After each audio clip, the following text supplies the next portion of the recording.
Welcome back, everybody. Welcome back to Phil's Recap and Review. The Walking Dead, the ones that lived.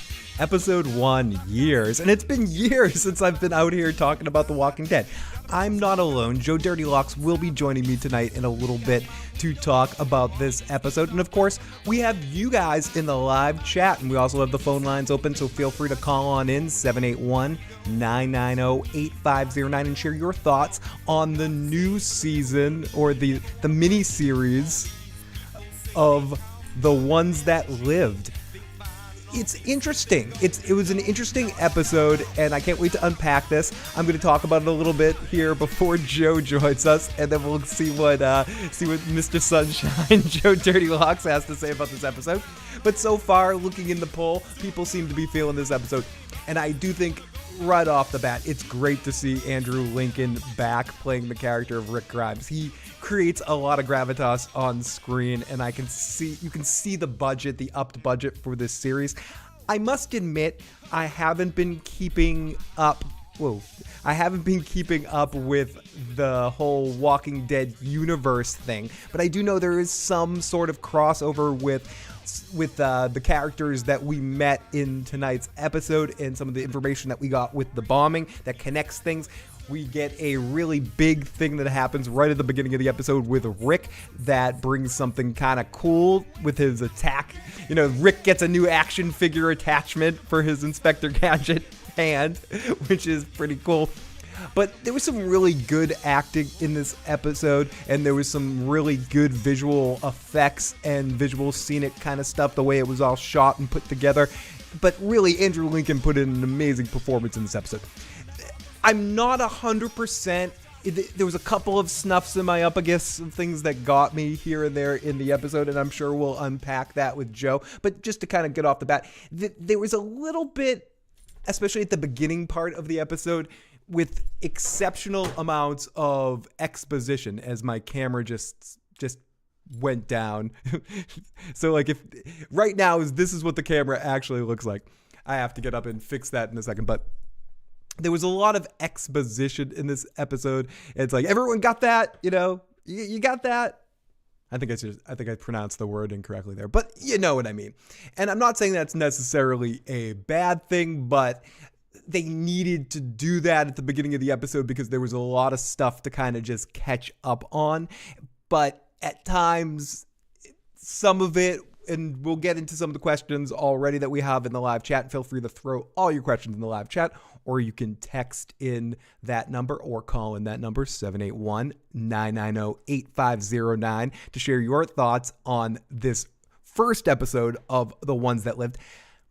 And it looks like episode 2, just to get immediately into what seems like episode 2, we'll see everything from Michonne's perspective leading up to that big finale moment in the episode, which I thought was done really well. The acting on both of their parts in that final scene when they're finally together. I don't count the Forrest Gump dream when they're sitting on the bench. Listen, Jenny, I really want some 5 pizzas, and will you marry me?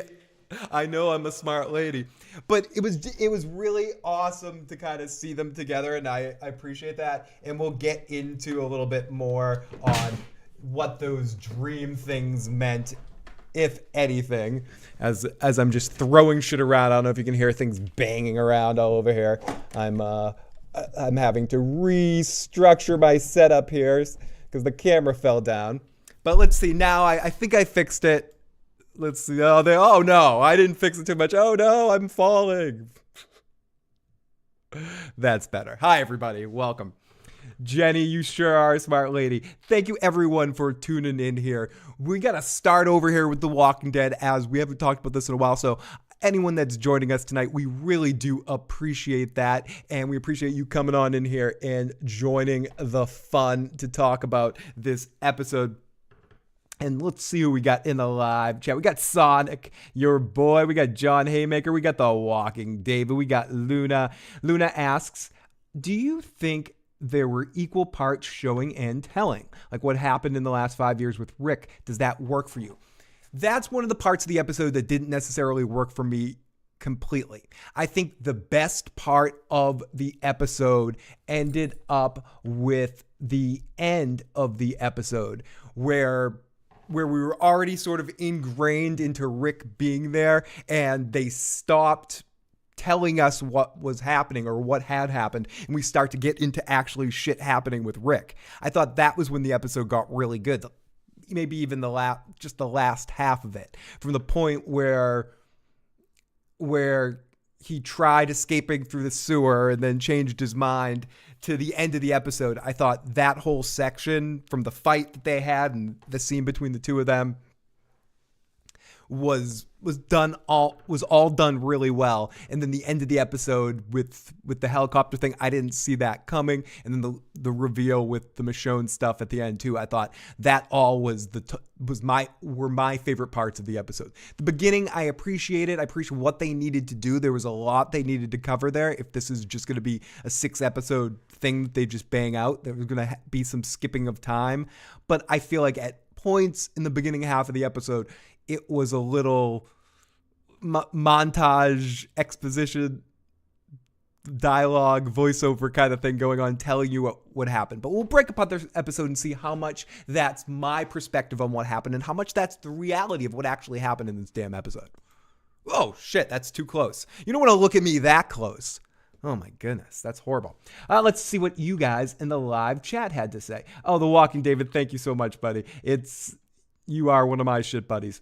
Uncle Phil, sit on the catch-up couch, and we're going to catch up on this episode of The Walking Dead. Great episode. I loved it. Can't wait for next week. I am excited about next week, but I'm even more excited about episode 3.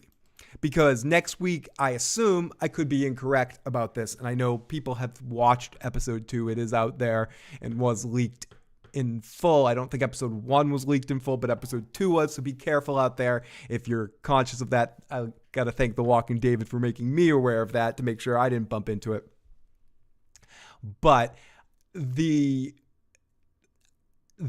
next episode seems like it's going to be a full Michonne backstory episode leading up to the point where they meet. And then episode 3 will be our story in earnest starting.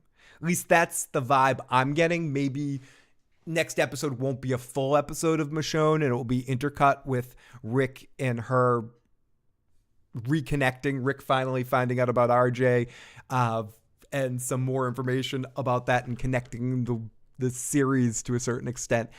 But I'm feeling like I guess and the actual Rick and Michonne stuff would take the place of the Forrest Gump dream sequences in the Michonne episode. So maybe we might get some forward progression with them instead of the Forrest Gump dream stuff to cut back and forth with.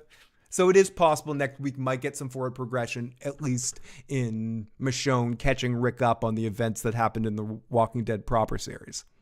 And some part of me feels like this is all leading up to a reunion miniseries of The Walking Dead where they bring everyone back together, a la The Flash and Arrow, kind of a event series where they bring all these little things that they've been putting out there. Because I have not been watching Fear of the Walking Dead, or what's the other one? Tales from the Crypt, The Walking Dead. What's the other one called?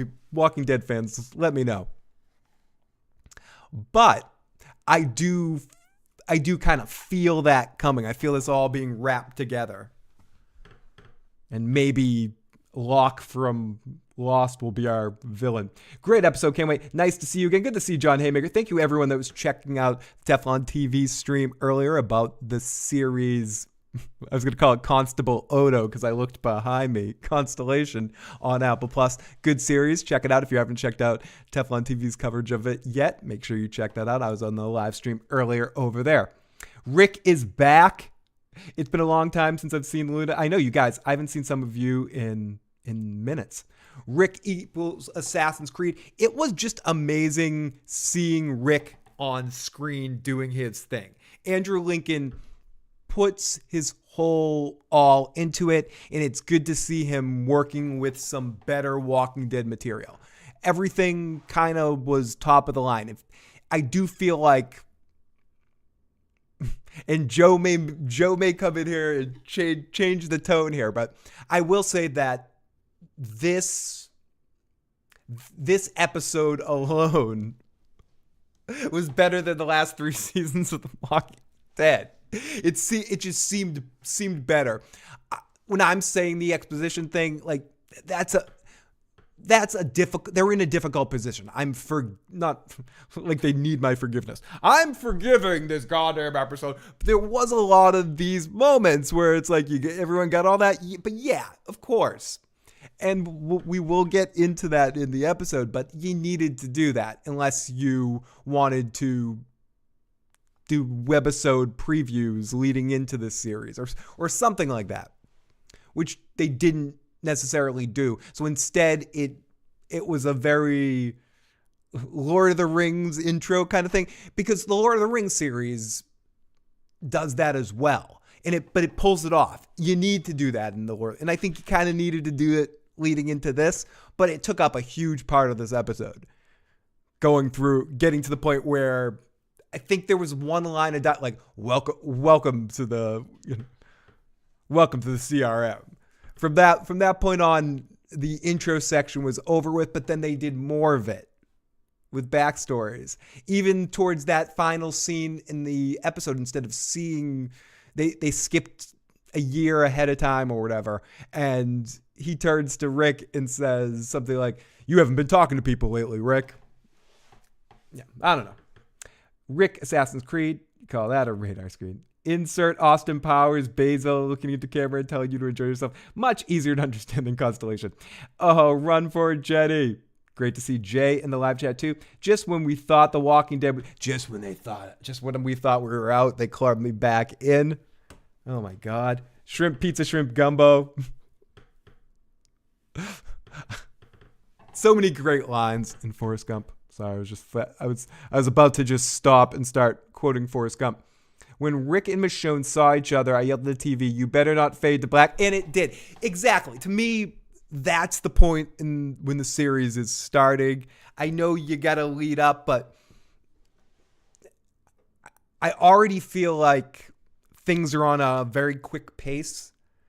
6 episodes might be perfect. I'll let you know at the end, but they've got a lot of ground to cover. So episode 1 is Rick backstory. Episode 2 is Michonne backstory. Episodes 3 through 6 are our story proper. So we're going to get into this in a second. Joe Dirty Locks is in the house. I'll pop him in a second. Just want to get through the live chat. I was surprised Rick got broken. I was also surprised they jumped into that rather quickly on the series or in the show. They weren't wasting any time with that. Shrimp and potato, shrimp cocktail. I was surprised Rick got broken. Phil, am I an A or a B? I'm a B. I'd probably be in a B in that situation. I'd fake being a B at least, and then look for an A, and then latch onto like an A. But you know who is an A? Who would be killed by those motherfuckers right away is my guest, is my co-host, Joe Dirty Locks. Welcome to the show, Joe. How's it going? Hey, goes good, man. How you doing? I'm doing really well. I'm excited The Walking Dead is back. I was very pumped to get into this episode with you, and I got some questions about the episode too. Like, is the Oklahoma wall, did that fall in like Omaha? Fear, Omaha? I was talking about that a little bit at the beginning, Joe, that I'm at a disadvantage because I haven't watched the 2 other Walking Dead shows all the way through. But I believe when they're referring to Los Angeles being bombed, that's Fear of the Walking Dead. And I believe Omaha might be the what's the other series? What's the third one? Not the Daryl, not the Maggie and Negan one. There's another one, Tales of the Walking Dead, or whatever the hell it's called. So there's Fear of the Walking Dead. There's A World Beyond. There's the Daryl. Maybe it's the World Beyond one. There's one other one too, I think.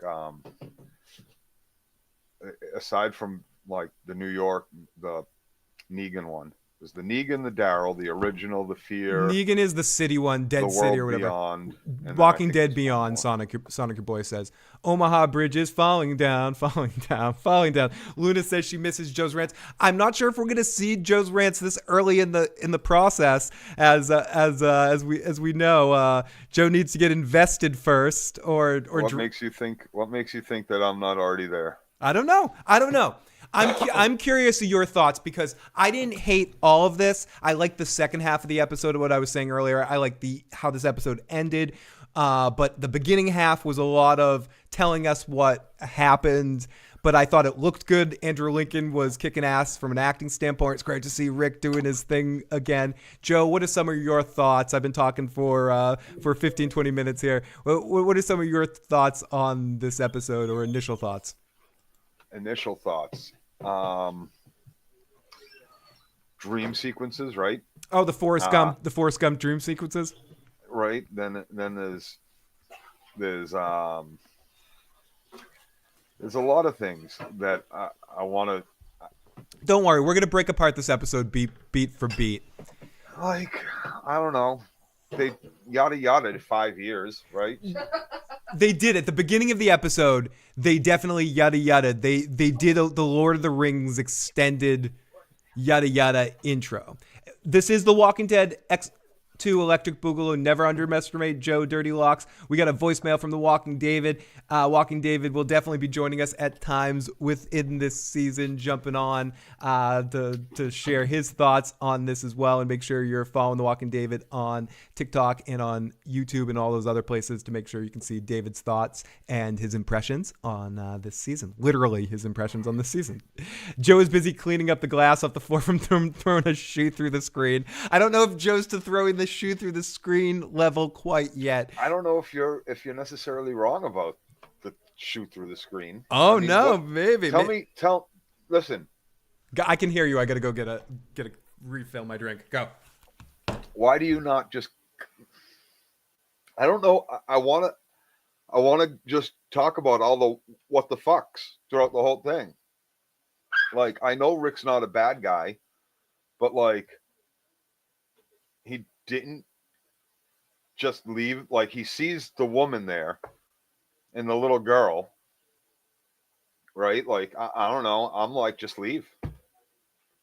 He probably should have left when he's stab the guy in the throat. But that's why he's one of the chosen ones. That's why he's getting brought into the Men in Black organization, because he is the coolest man alive. Him and the other girl are the superheroes.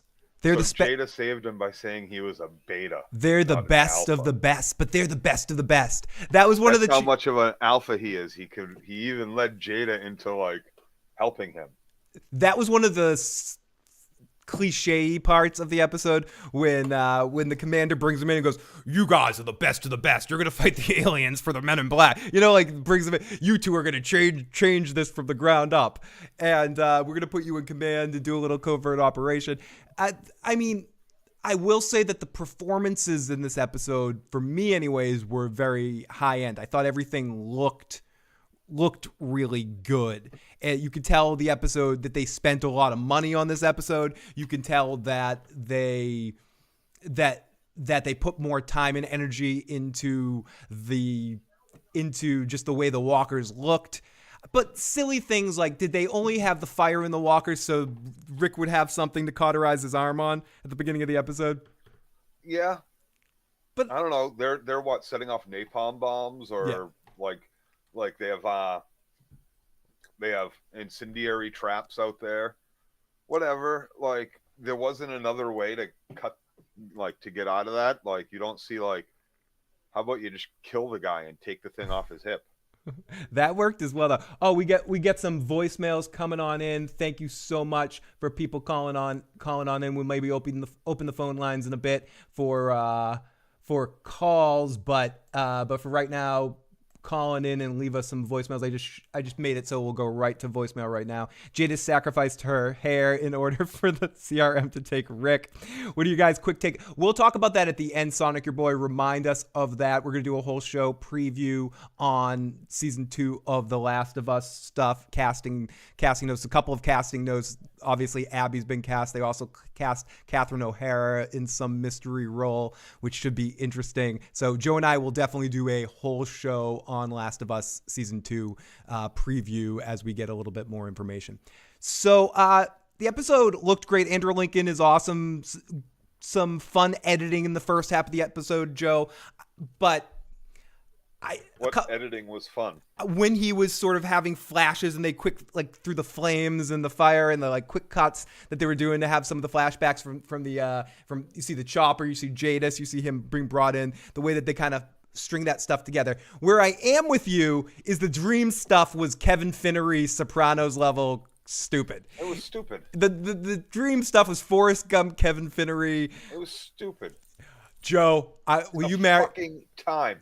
Like, will you marry me if I bring you 5 pizzas? Show us that he's been thinking about nothing but his wife by actually showing him like carving shit and leaving it, but like more of that, more of like him actually like trying to escape a couple times. Like, take out all that talking on the bench fucking bullshit and put in 5 or 10 minutes more of action of Rick trying to get out before he cuts his fucking hand off.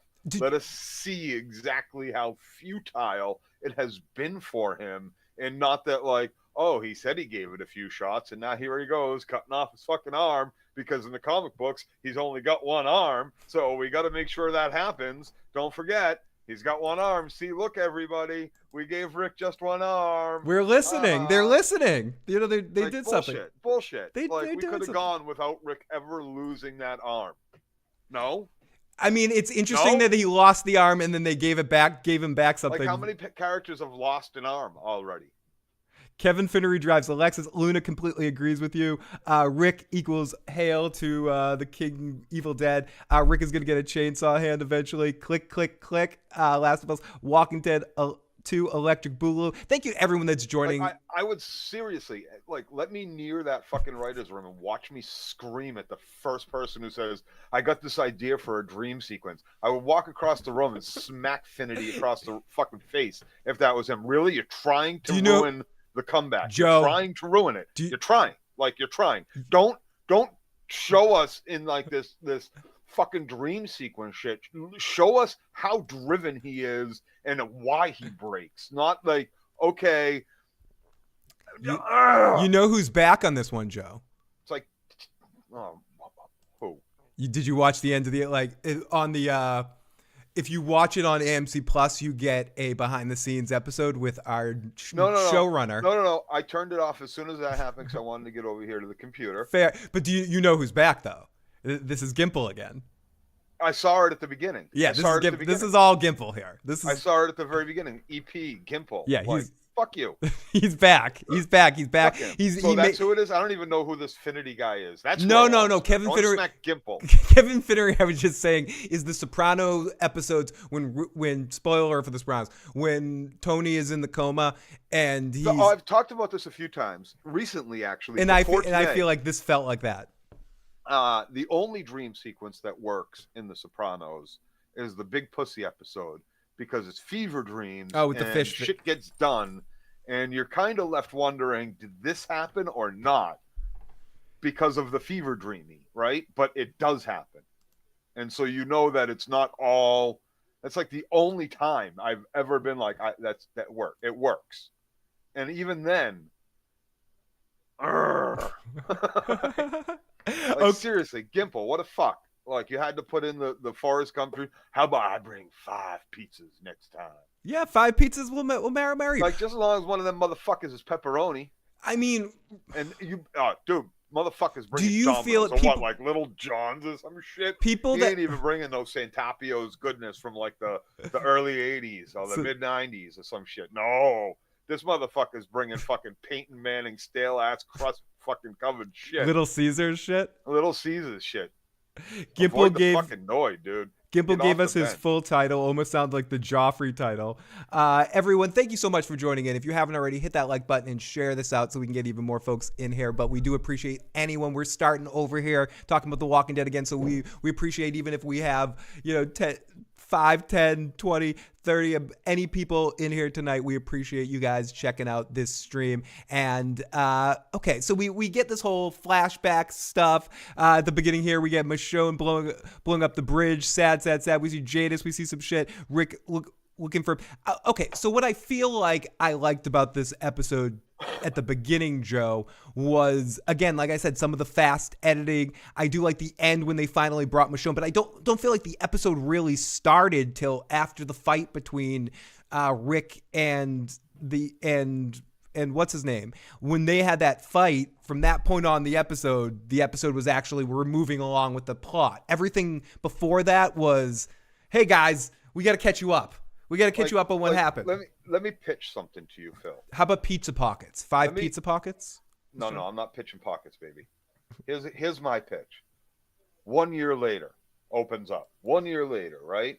And get in the writer's room, Joe. We have an escape attempt. Lasts 10 minutes, right? 2 years later, 2 years after the bridge, another escape attempt.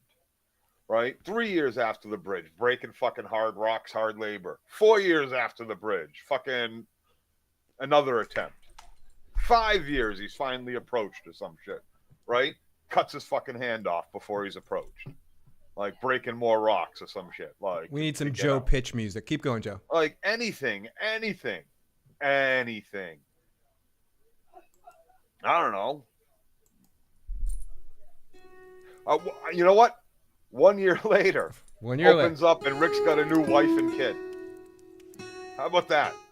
I mean, they seemed like they could have headed in that direction. Joe, let's open this up for the beginning here and get a couple of voicemails. Our first voicemail is from longtime contributor, the amazing, the wonderful voice of 916. Joe, the voice of 916. Let's see what she has to say about this particular episode. Hello, this is the voice at 916. The CRM thanks you for signing up for this voluntary assignment. You are protecting crops and food stores for over 20,000 people. She does this voice you too are well. Now speeding up your path to citizenship. Right? It's like for a half a second when she said, I'm like, what the fuck? Yeah, I'm gonna play the. Sounds like I'm on like tour at the fucking museum. It was I got the headset. It was like the Squid Game. It was like the Squid Game voice too, a little bit. I had to do that since I did it for Last of Us. Really looking forward to hearing all your thoughts. Bye-bye.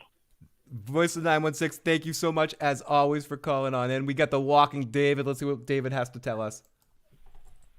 Phil, Joe, I've missed you. He's back. He's and back. I hope that you enjoy the episode tonight. But even if you didn't, just know I tried. I tried so hard. I've been trying for years to fix it. To get Scott Gimple to stop making us all talk like that, because I know. And I know that's not how human beings talk. I tried. Anyways, I love you. Love you too. Both of you. And I'm coming home. You got to call back and tell us how that ass wiping is going, that you can't pull that cheek aside. Listen, I'm gonna attach a little flow attachment to that too as well. He's got the Captain Hook problem. So let's not waste any more time, Joe, because I want to get into this episode beat for beat. It's about that time. It's been a while since I did this, so I might, in fact. Are you gonna break forth the rhythm and the rhyme? I might. I think it's about that time, Joe. It's time for a recap.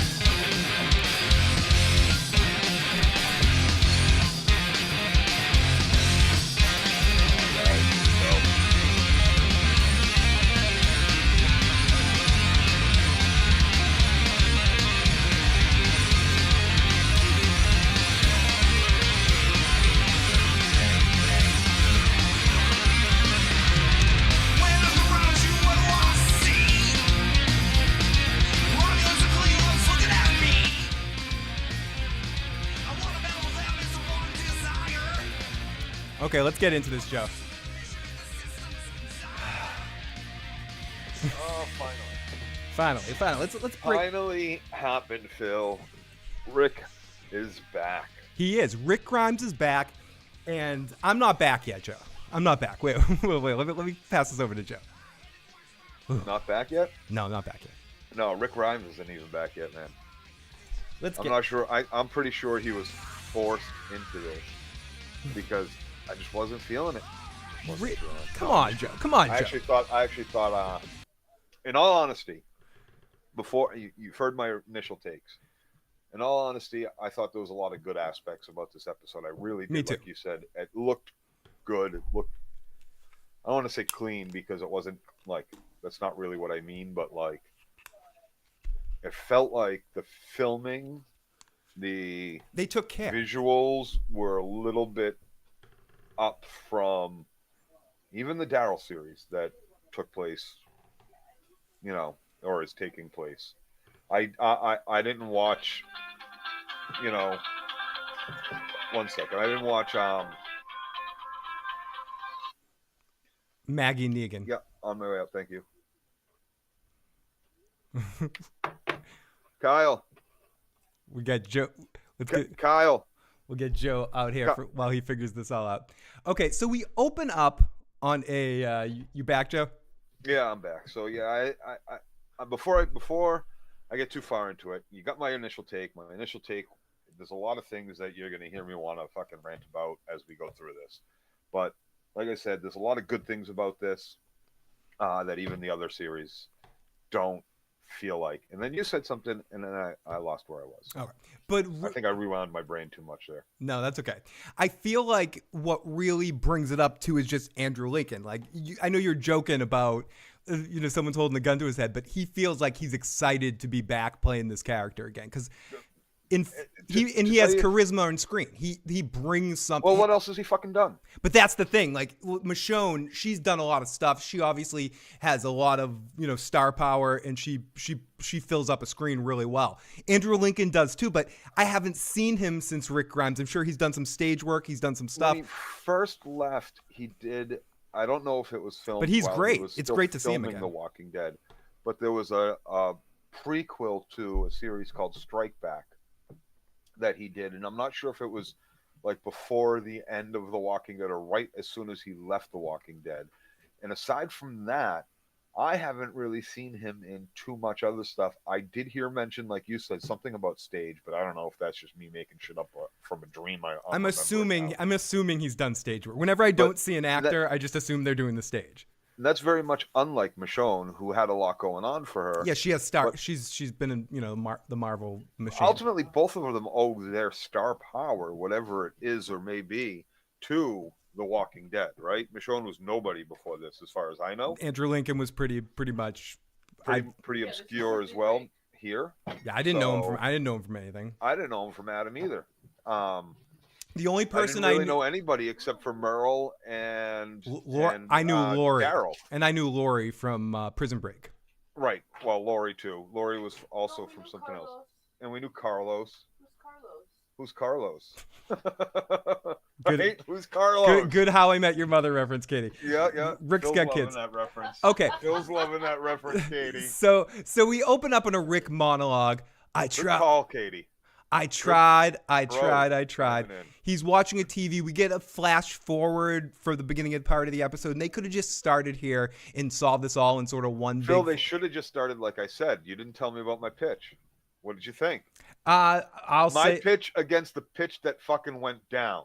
Walking David says, Joe, you guys should rewrite the whole entire show. Like, honestly, hey, Walking David, anybody out there, like my pitch or the pitch that actually went down?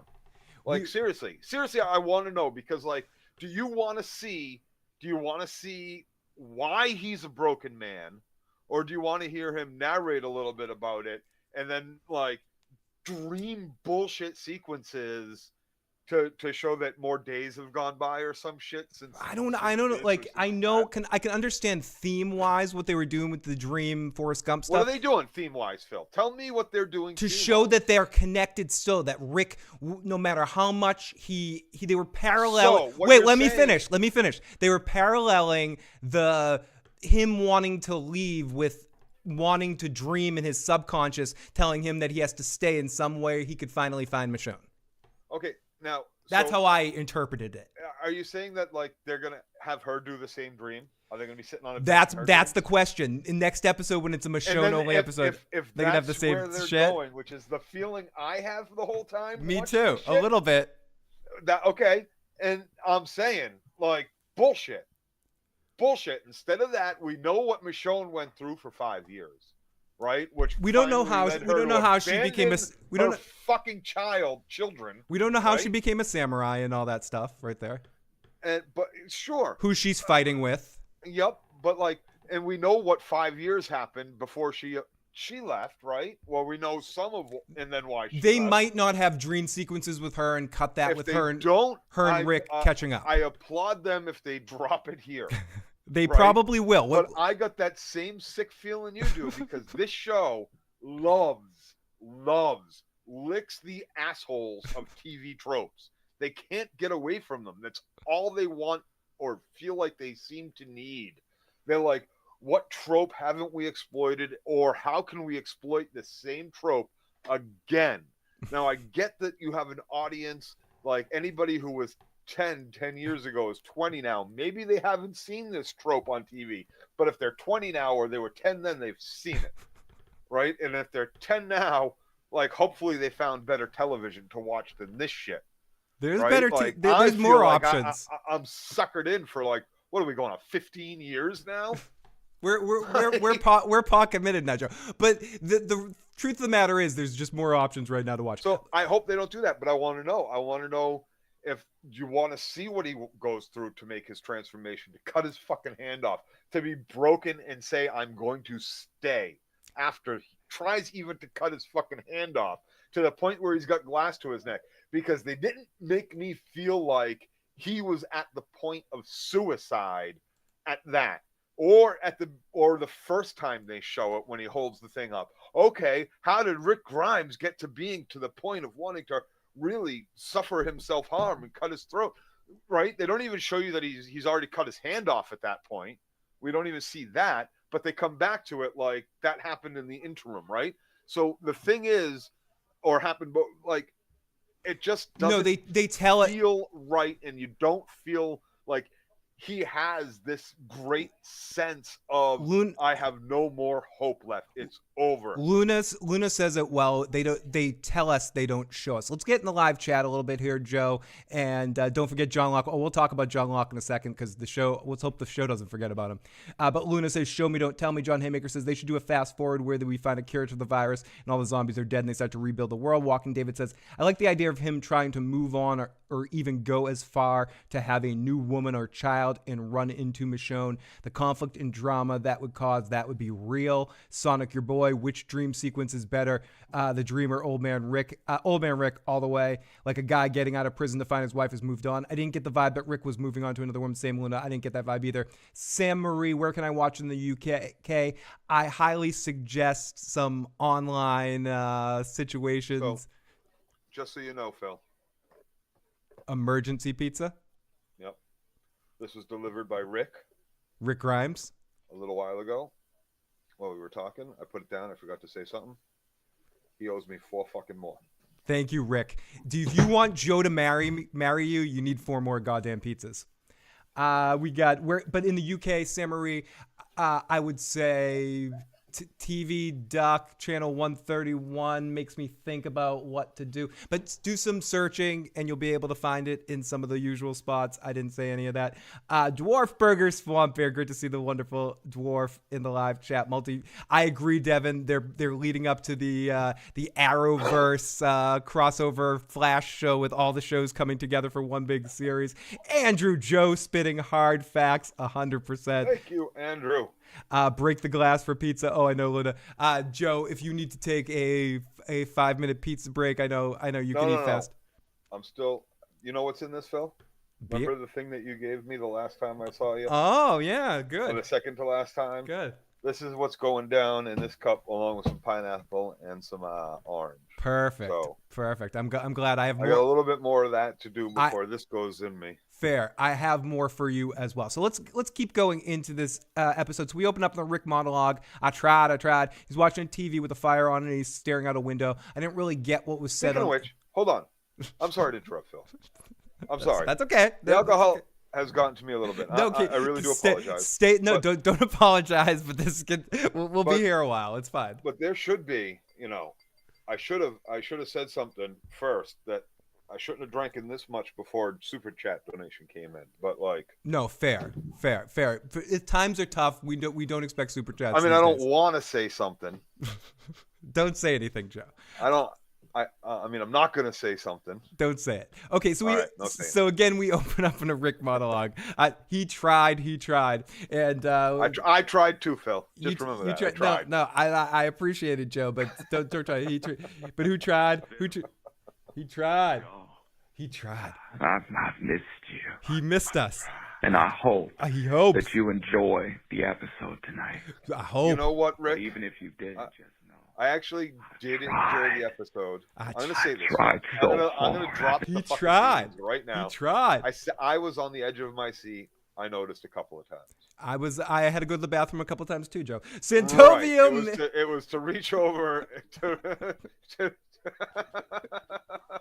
to affix something that might alleviate my pain. Yeah, I had to do that. Oh, we got Santovium Major and the Daywalker in there. Let's effing go. It's great to see you guys. Great to see everyone. We're here for the next 5 weeks after the 6 weeks. We're here every night after this.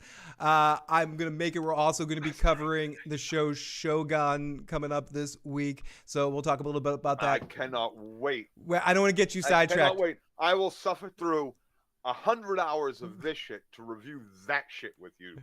Phil, I cannot wait. Joe, I was sitting.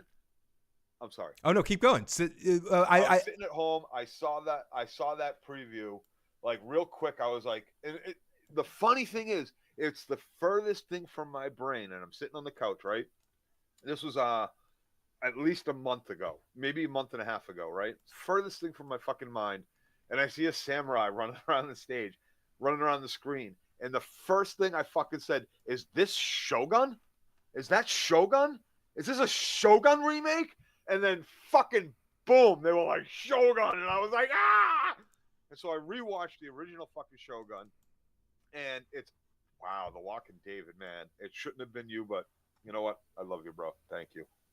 But yeah, right now we'll be covering both these shows week to week. We may end up doing both of them on a Sunday. We may do a midweek thing. I cannot wait, dude. Joe and I have to talk about what we're going to be doing. We might end up doing both of them at the same time. But we'll be talking about this the whole entire season. I might be gone for 2 weeks in the middle of the season, but we're still going to be covering it. You'll have to do it, Phil.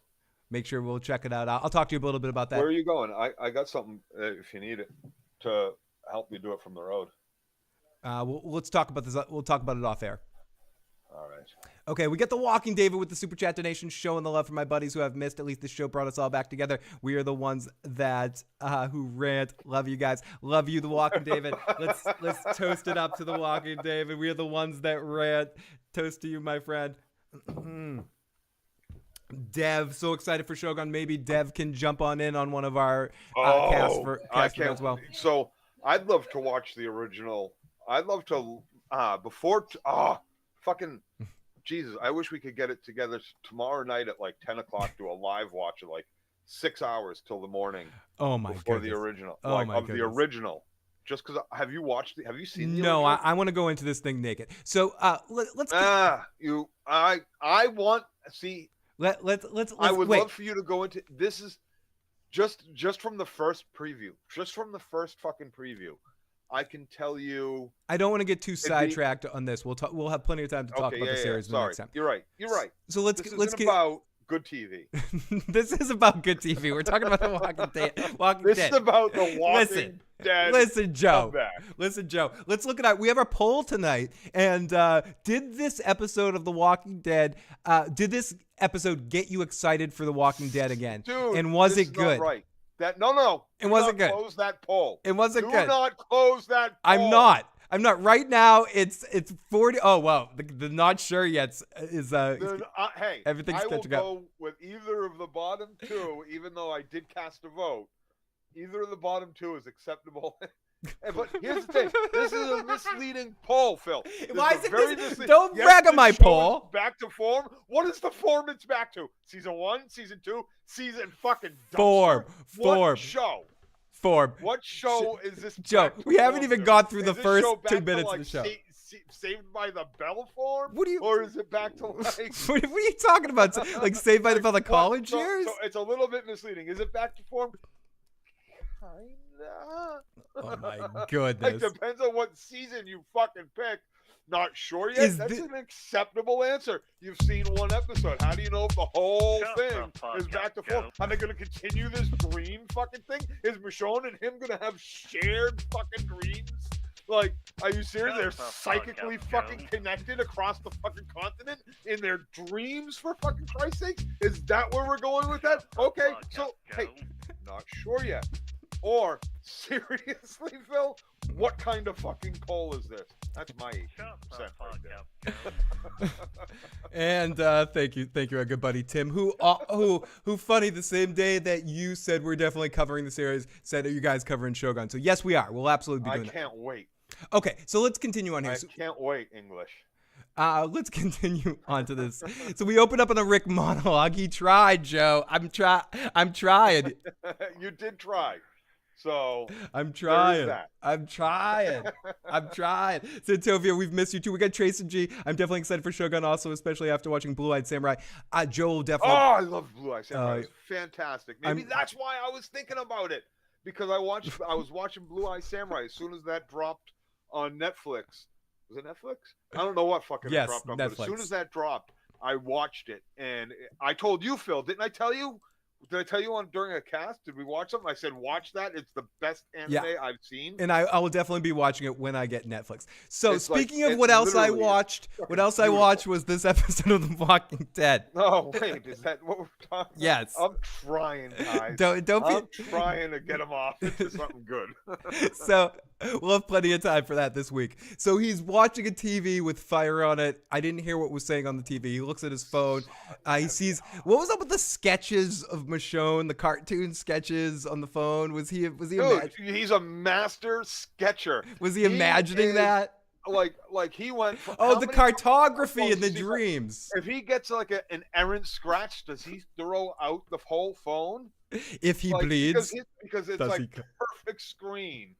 And then he's like, he found a cell phone store and he collected 100 cell phones. So he accidentally misses a sketch mark and like scuffs the phone a little in this apocalypse. Dude, he's a really good artist. He's some fucking rubble. So is he drawing that? Apparently, I don't know. Did he use a crayon? I don't know. It was very clear. It looked digital. Dude, there was no mark on the screen except for purposeful etch marks. He's an amazing etch-a-sketch artist. He found a laser etch machine Joe, at the mall. Joe, after all these years, which is somehow fucking hidden from the world. Nobody goes near San Francisco. Everybody who goes near Northern California in that area, is that where they are? Disappear. It's like the fucking Bermuda Triangle out there. Gee, I wonder where the fucking society. All the helicopters seem to fly straight into fucking San Francisco, but where could this city of 100 fucking be? You know what I'm excited about? That we finally learned that Rick Grimes has another skill. Rick Grimes has the ability to draw amazing with etch-a-sketches. So not once did we ever see him draw anything. And if he drew something in the sand, like, all right, I want you guys to go around the back, and I'll come around the front, and then we'll catch you from the garden side, and then we'll do this and that, and this is the plan. All right, break. Not even that in the fucking dirt, for Christ's sakes. Are you kidding me? Where the fuck did he learn to sketch? Was it on the farm while he watched his father commit insurance fraud? It connects. Is that what motivated him to become a fucking sheriff? It connected to the dream of him being a cartographer. My God. Give me one more sad fucking story from the past in this episode. one from our fucking sniper who can't hit a headshot that kills, one from fucking, well, 3 from fucking Rick. The whole fucking beginning. I killed my wife. He fucking killed his big wife, story dude. From fucking Rick. And then we get another fucking sob story from fucking Colonel Oakenhurst. He killed his wife. His name is Okafor. I bombed my whole fucking family. Yeah, well, you bombed 1 million fucking families. What's one more? Your wife. Oh, well. Are you fucking kidding me? Do we have any more? I can't wait to hear fucking, who said his name? The John last Locke. guy. John Locke's fucking sad story next week. Are you kidding me? Oh, can't wait. Michonne's going to have to explain her sad story to the 3 people that are going to fucking help her find Rick at the end of next episode, because we got to find out what happened with her like we don't already fucking know, because she was already on The Walking Dead for those 5.5 years. So now we're going to have a whole other season, a whole nother episode in this short fucking season of these two, of her trying to, what she had to go through to fucking travel halfway across the fucking country to actually find him, miraculously, through shooting down his fucking helicopter that didn't fucking kill him or the other soldiers in the back, just the one. No, they landed. He needed to die. He landed. That might have known any kind of fucking whereabouts of this man. He blows up. You should have fucking cut his neck when you fucking. I'm sorry, I'm gonna cut your arm now. Cut his fucking neck, you piece of shit. What the fuck? There was so much wrong with this episode, Phil. So much. Give me one more fucking sad story. Let's get into it, though. So give me one more. So he tries to kill himself. He can't do it. That's our intro. We get an opening. We get an opening card that's 5 minutes later after the Bridge 4 blew up. And it looks like the Lord of the Rings battle, but Rick's with a group of prisoners, and he's accepted the CRM. And this is where we get the voice of 916 voice that's like, thank you for joining the CRM. This is the voice at 916. The CRM thanks you for signing up for this voluntary. And then we get this voice thing. And then we have Rick with his axe. You, dude, put that in my pitch. I want the voice of 916, fucking welcome to the CRM. Fuck Rick's voiceover. Fuck Rick's voiceover altogether. Give me that. Give me her voice. Her very specific voice. Fucking Walking Dead. Open up ears. AMC, we know you're listening. You do listen. Since the start. They're one of the 30 people listening right now. On our shit. So much so. You keep tabs. We know. We've seen the evidence of this shit. We've seen it. We've talked about it. So now that you're listening, you fucking get in touch with 916 and you get her and you refilm this shit. Or if you're going to do another season or you're going to do anything else and you're going to repeat this same fucking trope, you have her do your introduction to the CRM or whatever other fucking evil villain fucking outpost you got going on in your little creative mind. So, Joe, let's get into the live chat a little bit here. Santovia said, I've missed this. We've missed you, Santovia Major. Great to see you in the live chat. Old Torf says, Rick Grimes' new fetish dildo fist is something I didn't have on my 2024 bingo card. The Inglewood Rose says, show should have been a comedy with a sitcom laugh track like this all the time. I made fun of the sketches on my review of the trailer. I recall saying they have a production team. The Inglewood says The Walking Dead. The Inglewood Rose. Jay, don't know what really happened here. Centovia Major, I keep asking, when did Rick learn how to sketch? Exactly. Even Rick dreams of Michonne's better wig, says Centovia Major. Dirty Locks is back, says Sonic, your boy.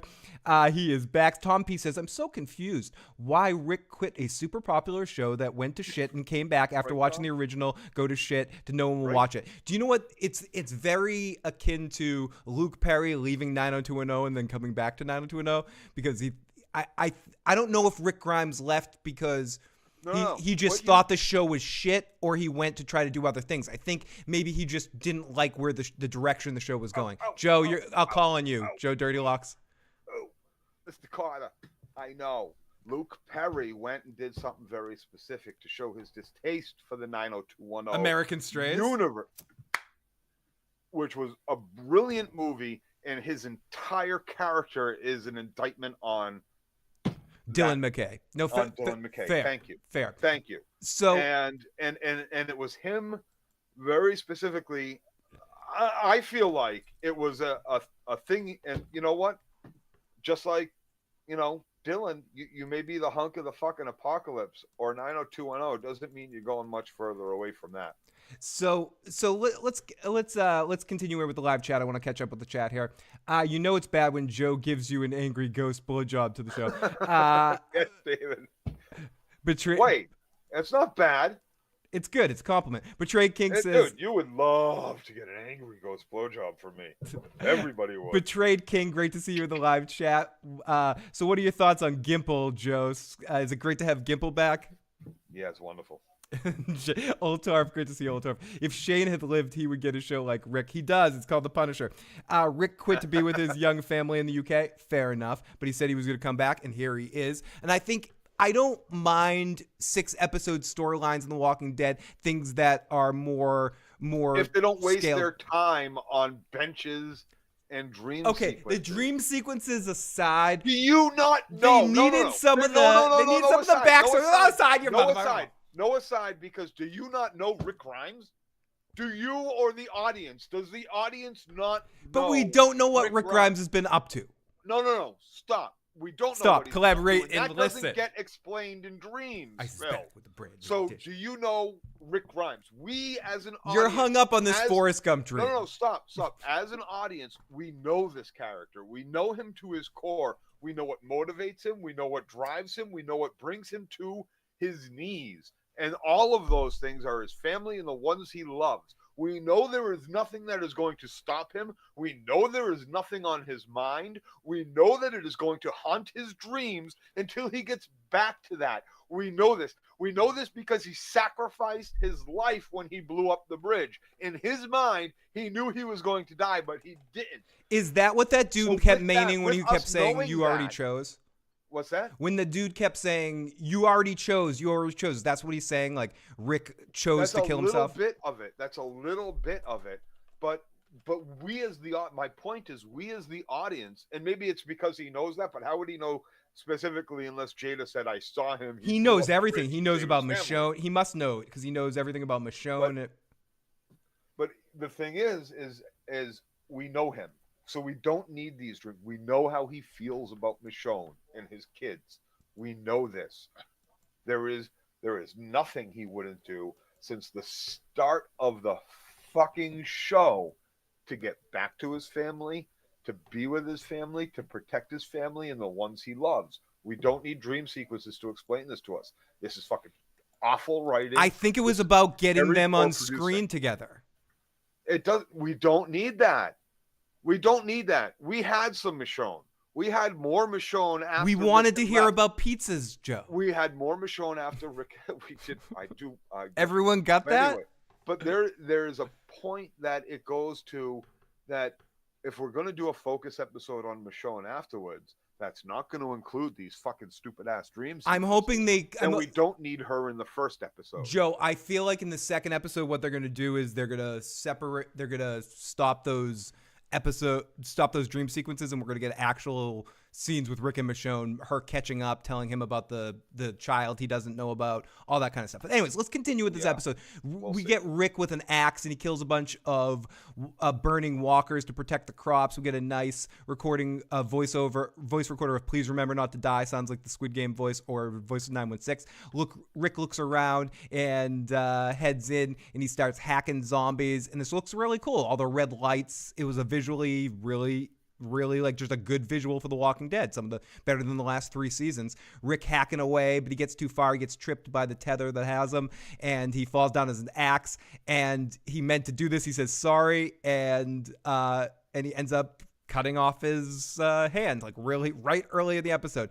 He gets away. He cauterizes it with a flaming zombie, and he's lucky. Like, if you watch Constellation, another guy got his arm cut off that he didn't have a heart attack or something like that right after he cut his arm off. I'll applaud a show like Constellation, spoiler, I guess. A character gets his arm cut off and he dies of a heart attack, which I'm like, that's awesome. You see so many shows where people get their arm cut off and they're like, oh, he's fine.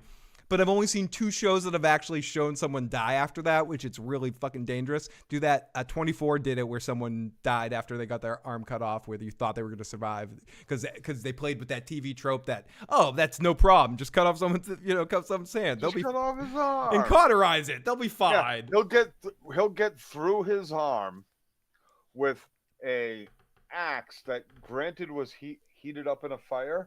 But still, obviously I'm with you there. Kill the virus because, it's still, the zombies are burning and alive still, right? And he can cut off his fucking arm with that axe. All right. Oh, All right. that character was in Spartacus. Okay. So he gets caught and he gets tasered. The actress was. Yeah, he gets tasered. So he loses the hand for nothing. And then we get a dream transition. Like, we see the bridge helicopter and the flash into it. A weird scene of Rick meeting Michonne. And I said, in the real world? I said, very Sopranos, Kevin Finnery. Kevin Finnery is when he's in that coma and that situation. And you'll get there. I believe in you, she says to him. And I don't want to break this apart too much because it's very on the nose of what we're seeing in the scene, that eventually they will find each other. They will see each other again. After Rick in bed, waking up with patched hands, and it's time for an exposition dump. He keeps going in the monologue, writing a letter to Michonne. He can't face it. He needs to get back to her. He would survive an army. And he just tells us everything about this group. It's 1,000 people, 1,000 people of an army protecting a city of 1,000 people. He didn't think he would survive the bridge. He woke up in a military hospital. He just keeps going, Joe. And then I did this and did that and I did this, I did that. How else would they have handled this? To your point, you're rewriting this. They have to tell us everything Rick did in 5 years. Do they really need to tell us all of this in a monologue?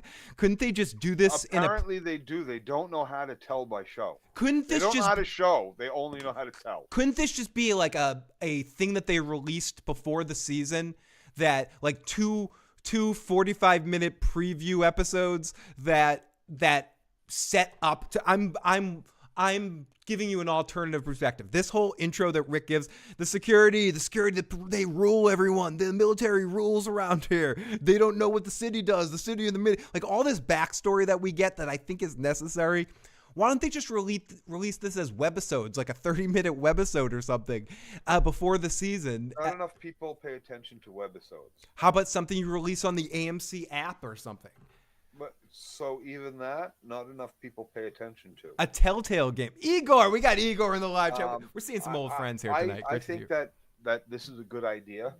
That maybe you tell it that you extend the fucking season by a whole episode and make it 7 episodes instead of 6. Yes. And give us the 5 years you're taking. Because we're going to get 4 real episodes. Because our first 2 episodes are just going to be Michonne and Rick backstory episodes, which are necessary because we need to know what they were up to with the 5. Yes, with Rick we do. We don't need to know Michonne. Rick we did. We needed this episode. That's why I'm trying to forgive this episode to a certain extent, Joe, because we needed to know what Rick's been up to for 5 years because we haven't seen it anywhere else. I would have liked this instead of knowing that Michonne is there, episode 2. Instead of knowing that, I would have liked to have not seen him. Just seen maybe the first episode, the first 5 years, right? Second episode, the ending where dude fucking gets blown up or whatever, and then maybe by the end of episode 2, maybe midway into episode 3. He's just going through a fucking department store, and there she fucking is. That's not much different than she's part of the group that shoots down his fucking helicopter, and she's the one there at the spot that the fucking he's the only less than 100 yards from where the copter came down to kill the other people from the helicopter and not kill him. And he's the only one that take off the fucking face masks of the first 2 people she cut up. Are you sure she didn't? She looked like she might have been the first one. She didn't. I was pretty sure she didn't. She just went up and stabbed him. From what I saw, I'll watch it again. I think not, Phil. I think not. Let's get into live chat. Tom says, let's hear from the audience. Did she remove the face masks on anyone the else? first 2 fuckers that she cut up. I'm gonna say no. Tom P says, interesting tidbit in the comics, Rick loses his hand early. Scott Gimple and those fucks were asked many times on Talking Dead. Yeah, they gave it to Herschel, then they gave it to someone else, then they gave it to what's his name. And now he loses his hand. Lee died from his arm being cut in the Telltale game. Yes, Tracy G, great game. Igor says, hey there, great to see Igor, great to see you, buddy. How has it come to this? Says Luna, The Walking Dead no longer gives credit to its audience. Absolutely no way. Okay, so again, we keep going. Absolutely no way it does. We see some good visuals here as we go back and forth, and I'll catch up with a little bit of a recap here while Joe takes a little bit of a walk. Let me turn down the volume. So so we get more backstory. We see co-signees. He was co-signees or whatever they're called. He was one, but you got to work for 7 years in the regular group to eventually be get entry into the city. We see Rick clearing some walkers. He gets overwhelmed, and some dude is like, listen, you lose an arm. I'm on your side. His name's Okafor. He protected him. He wants to keep him. He wants him to join the army. He keeps saying, Rick's like, I keep escaping. I escaped 4 different times, but I want to get you in the army. And Rick grunts and pisses. He's just pissed off. We go, Rick looking around. He looks for a chopper. Look to the chopper. Woman says, I should thank you. And this is that other character. Someone asked me what this character's name was. It is Pearl Thorne. They call her Thorne throughout the episode. And we get a little bit of her here where she smashes some glass. The smashing glass is one of her things. She likes smashing glass. So Rick is sitting on a bench. We meet somebody named Esteban. I like Esteban. He's a good character. And he seems to have this interesting, weird dynamic with Rick where he sort of make fun of him. And again, we get more exposition dump. That everyone get this. He's like, we get Esteban, and Esteban's like, who is this man? Is this Rick Grimes? I'm not sure how I feel about people just calling him Grimes. Like, hey, Grimes. It's almost like people that, like, Esteban has watched the show, and he's really excited. He's in a scene with Rick Grimes. He's like, hey, Rick Grimes is here. Listen. And he's sitting on a bench. He talks to him. He's like, who is this damn man that's casually? He welcomes Rick Grimes. And of course, even that guy has to tell us instead of them showing us that this guy's been around for the 5 years or whatever. Right. I know I've been talking to you, even though you don't talk to me. But we're friends. We're friends. Friends. We are the best of fucking Guess buddies. what, Joe? You and I we're friends. Did you know that, Joe? I know everyone knows this, but you and I are friends, right, Joe? I don't know. I've seen you in the hallway a couple times, but once in a while. We got nonfiction. Looks like New York City, which is weird because Maggie and Negan should have run into that. So somewhere up north, I forget the city. Oh yeah, sorry. I was just the other soldiers' helmets fall. I missed it. Where is the CRM located? Sorry. Yeah, they make it a point to say this city is hidden a few times. So I'm not sure we know the Golden Gate Bridge behind them. Right, and we get a reference in this scene to Alcatraz. I know that they're on Alcatraz right now, right?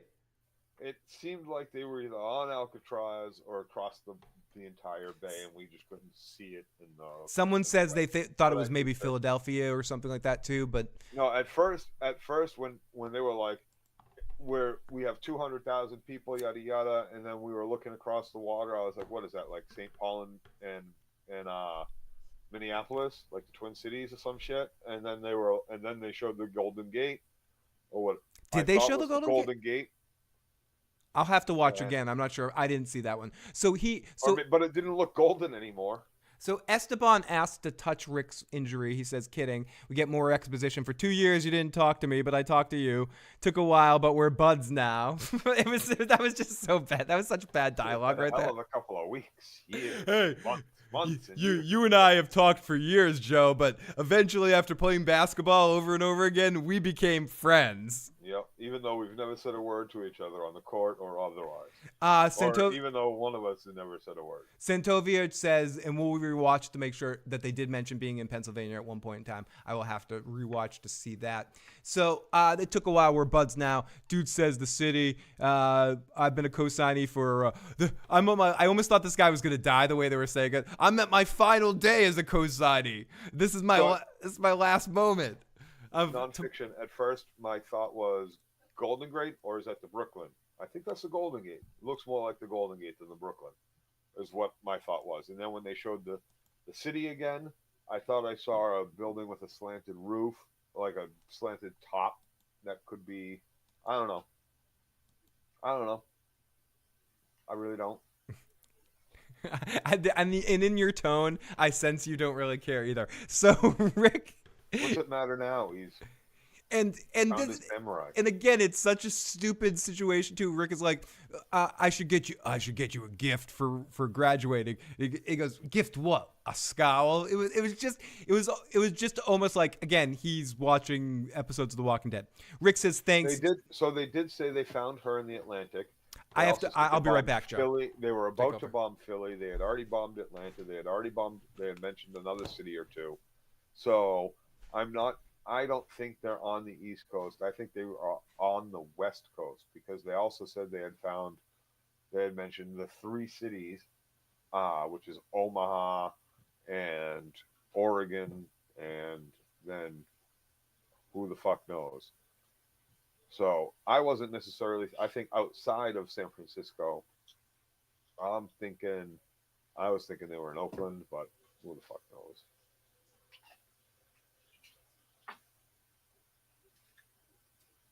New York is on the edge of the water. At least New York City is, but there's not too much.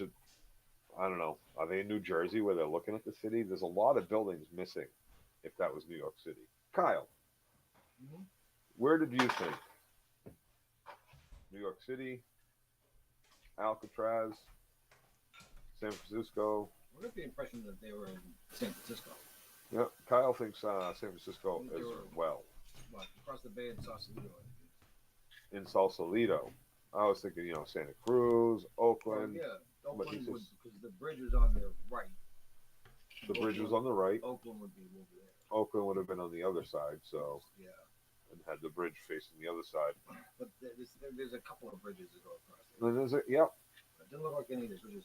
Maybe if we had someone, close to that area that we knew, Phil, maybe we could figure it out. I will be out there again in April briefly, and then I'll talk about that off air. So Maggie and Negan are New Portland and Omaha, Philadelphia. Then Omaha got nuked. We're supposed to have watched The World Beyond to know that. Again, it's The World Beyond stuff. They used to. I haven't watched The World Beyond. They are on the East Coast, I think, as well. Santovia says Google says CRM is what used to be Philly. And we get Merle Davis in the live chat, too. It's great to see Merle Davis, Sonic, your boy. New York, usually portrayed to be the edge of the water in most TV tropes.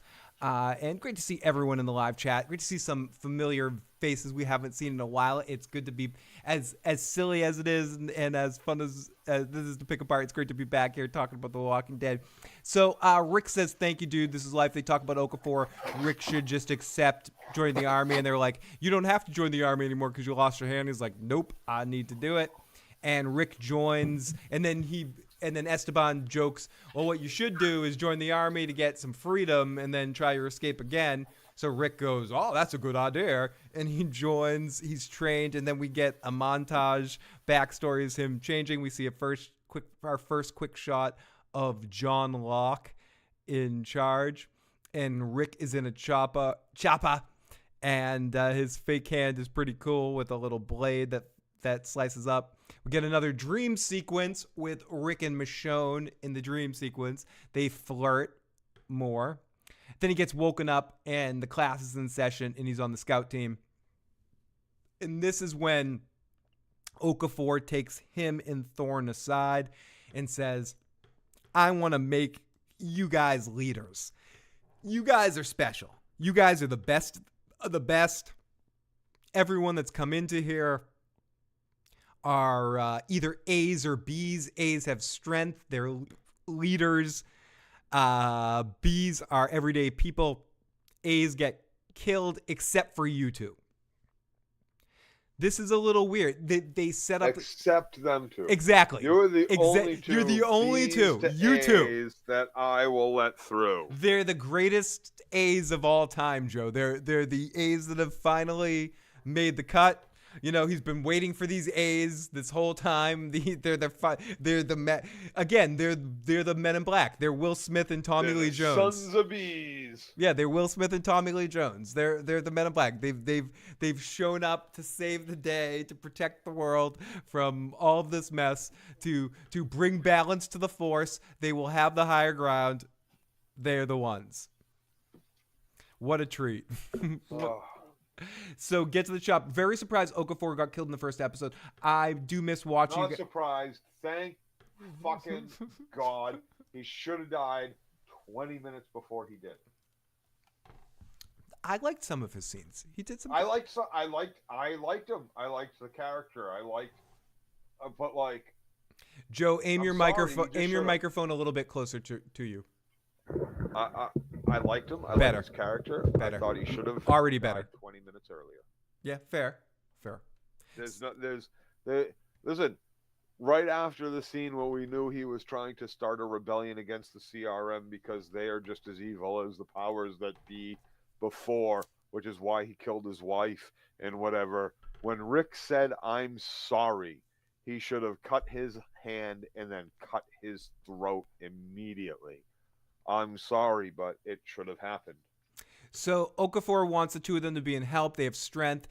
Jadis was maybe, as someone said, Jadis lied and said Rick was a B.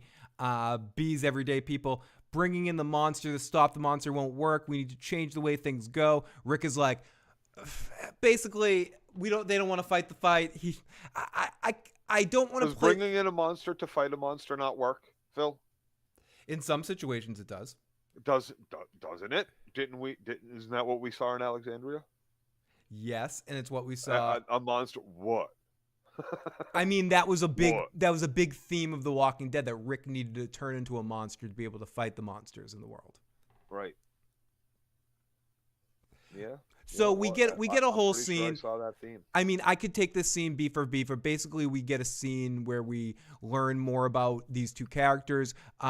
Thorne was a gambler in Vegas. She went to Vegas and she. Oh my God, Phil.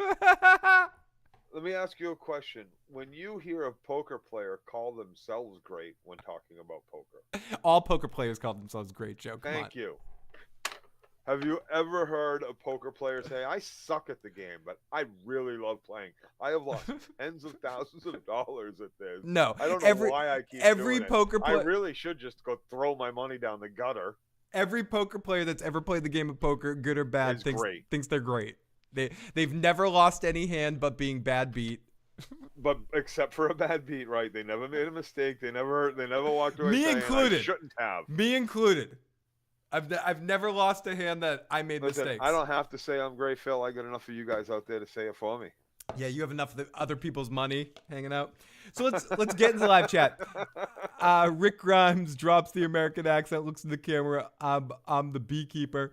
Let's step this up here in a second. Okay, so he's a gambler in Vegas. She tries to get home. She couldn't do it. She sucks. Right. I got bad luck because the moment I sat at the fucking table, the lights went out. Yeah. That is bad luck. But we do. If it weren't for bad luck, Phil, I'd have no luck at all, motherfucker. I'm with you on that one. Hey, you don't know what awful fucking fate, Phil. You don't know what awful fucking fate your bad luck has saved you from. It's true.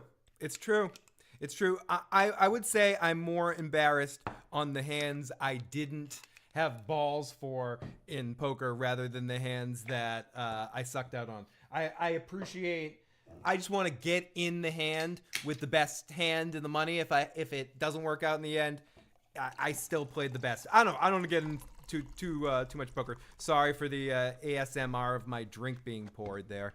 But there you go. Okay, I lost 50 boxes of ZD, says John Haymaker.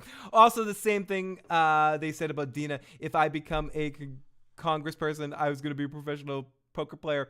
Rick Grimes drops the American accent to look in the camera. What's with poker players in The Walking Dead? Yeah, exactly. Wait. From Alexander. Yeah, the Dina. woman, the governor, the mayor there of Alexandria. That's right. Dina. That's right. Poker or Dina. Which one was Dina? I think you're right about that. Not Alexandria. No, Hilltop. Maybe. Whatever. Hilltop? Who? One of those people. Who's Dina? Explain yourself. Let's continue here while we're waiting. So we go off to Rick and we get more about Portland and Omaha joined in, but there's secrets. Oh, here we go. We meet John Locke. Joe, we meet Terry O'Quinn or whatever his name is, John Locke from Lost. I like this actor. He's a good actor. He's never bad in anything. But I hope they don't underuse him and use him in bad ways. In this episode, he didn't really have much to do. He had this weird scene where he's talking to Rick has a voiceover, and then Major Beale shows up, like you can kind of hear his voiceover, and he's like, "Oh, another thing about Portland and Omaha that we have an advantage on, we're naturally hidden." They talk about what happened to Atlanta, about the napalm stuff, about what that other dude did, and they talk about Okafor switching sides in the last minute and killing a bunch of Marines, and we get more about Beale and this is one of the stupidest. I hope that John Locke here, Major Beale, I hope he is not this stupid. Because he's like, I have a question. Did Okafor switch sides? Is Okafor working against me? I'm so glad we are finally here, Phil. The moment he says no, and Rick goes, no. He looks at him. His affect doesn't change. His expression stays the same, and he says no. And they both reply no at the exact same time. The only answer, and Kyle said this the moment I thought it, so I'm gonna give him some credit for this as well. He says the only answer is, how the fuck would I know? What the fuck do you know? Yeah. How do I know what you know and what he knows and what you two share together in your knowledge of plans? I do not know if he is planning anything that you do not know about, because I don't know what you know. I don't know what he knows. I only know what I know. You fucking moron. You're our fucking general. I'm not going to say. I'm just going to sit here and listen. You don't have to. Is he going to be stupid? Are they going to make him stupid? That's how good I am. Are you fucking kidding? Get the fuck. You're the schmuck. Stab him in the throat. Stab him in the fucking throat. Even if there's a sniper on you from fucking some building behind us that we can't see because, nobody knows where the fuck we are. Fucking who can stab this motherfucking putz in the throat? Leave John Locke alone. I like this actor. Fuck him. How the fuck would I know? You stupid putz. How the fuck would I know? I can't read your mind. I can't read his mind. I don't know. Ask me something else. Ask me how to build a fucking nuclear bomb. Ask me if everybody's already fucking infected. If you haven't figured that out, I can tell you the fucking answer because I was at the CDC. I don't know anything else aside from that, motherfucker. Aside from you, let me get back to my fucking family. Die, motherfucker. Okay, so... And then jump in the fucking water and swim for it. I don't know. Anything. You can see the other fucking side. You can see it. It's right there. It's right there. I don't care what fucking current or how cold it is. You'll be swimming. You'll be fine. You float. You're a human fucking being. You float. Lay on your back if you get tired and breathe. That's all you got to fucking do. Float until you get somewhere. Let the fucking inlet take you all the way the fuck up river. Who the fuck cares? You'll be fine. It's water. It's water. That's it. It's water. Fucking swim for it. Stab the motherfucker in the throat, run to the end of the fucking grass, and jump the fuck in. Whatever you have to do. That's it. That was your moment, fucking asshole. You fucking failed. You failed. Piece of shit. I'm not gonna. I don't even care if you don't answer. You can just stare me in the face, and I'll have all the information I need. Because you know what? Unlike you, Rick Grimes, I can read minds. That's how I got to be the general of the secret society you know as a fucking crummy motherfuckers. But we did find out a little bit more about this organization. The people with the red. Shut the fuck up, Joe. The people with the red stripes are the secret police, the city army. They have secrets and secret locations. At least he would have jumped in the sharks instead of jumping over the fucking sharks. Are you kidding me? Listen, leave Fonzie alone. So we get poker training, we get mapping and monologues. Okafor speaks about choices, and Rick goes all in. We get a day in the park. He comes to see his buddy Esteban in the city. He brings up. If anything, you stab this motherfucker in the throat, and you advance Oakenhurst's plan. Because at least one of the shit fucked in charge is dead, and maybe Oaken fucking fuck takes his place. Okafor. Okafor. Give him respect. So he brings in a map. Rick Grimes shows up in the city because he joined the army, so he can show up to the main city now sometimes. So I gotta give him respect, Phil. I gotta give him respect. Walking Dead didn't even give him respect. They put a missile in him. They popped him. So he asked Esteban for help. Esteban's awesome here. Sharks with freaking laser beams. Esteban's like, listen, I want $1 million. No, sharks with laser beams in them there waters. David, I'm just seeing your text message. Kill me. David, if you want to call on in at some point, I'll let you know when. You can call in the voicemail line. We can actually get you to call in. But we'd love to have you. Fuck yeah, text them now. Check, pop on call in, David. Leave a voicemail that says I'm calling right back. Yeah, David, if you call in, we'll pop you in the show for a little bit here. So he brings in the map to Esteban. He asks him for help. He's like, whatever. So Rick packs up for another escape attempt. He's in the chopper on an away mission, and he's found a way with the chemical plant or something. He heads through the sewers, and he gets ready to throw a grenade, but he hears a girl scream, Joe. Does he? No, he doesn't. No, he sees her scream. He sees her. Did she say he shot my mommy? Did she say because he killed my mommy? Because she's hanging out. Because we find out later what was going on with her. Let's just talk about this now. But mommy was already dead. No. But she got covered with guts, and she was like walking with her mommy. Right? Is that what it was? Yeah, she was going all full whisper and shit.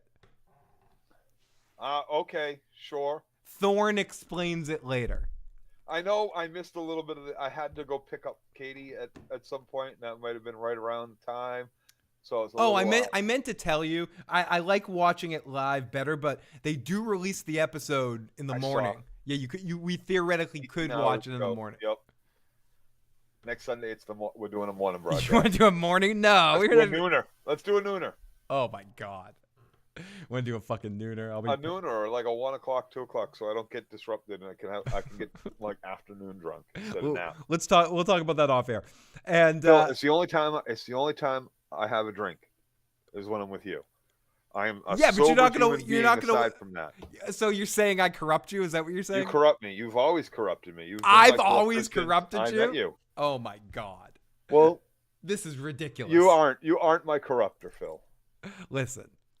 Okay, so Miss Know-It-All didn't even know why a girl couldn't walk around. Okay, so Beale I'd show you on the doll, but so Rick ends up not throwing the sewer and the grenade and all that stuff, and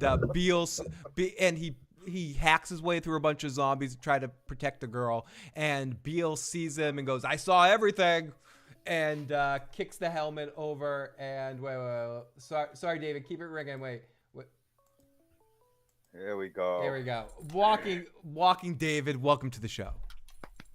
Hey, what's going on, you guys? Can you hear Joe? Joe, talk. How you doing? Joe, talk. Can you hear me?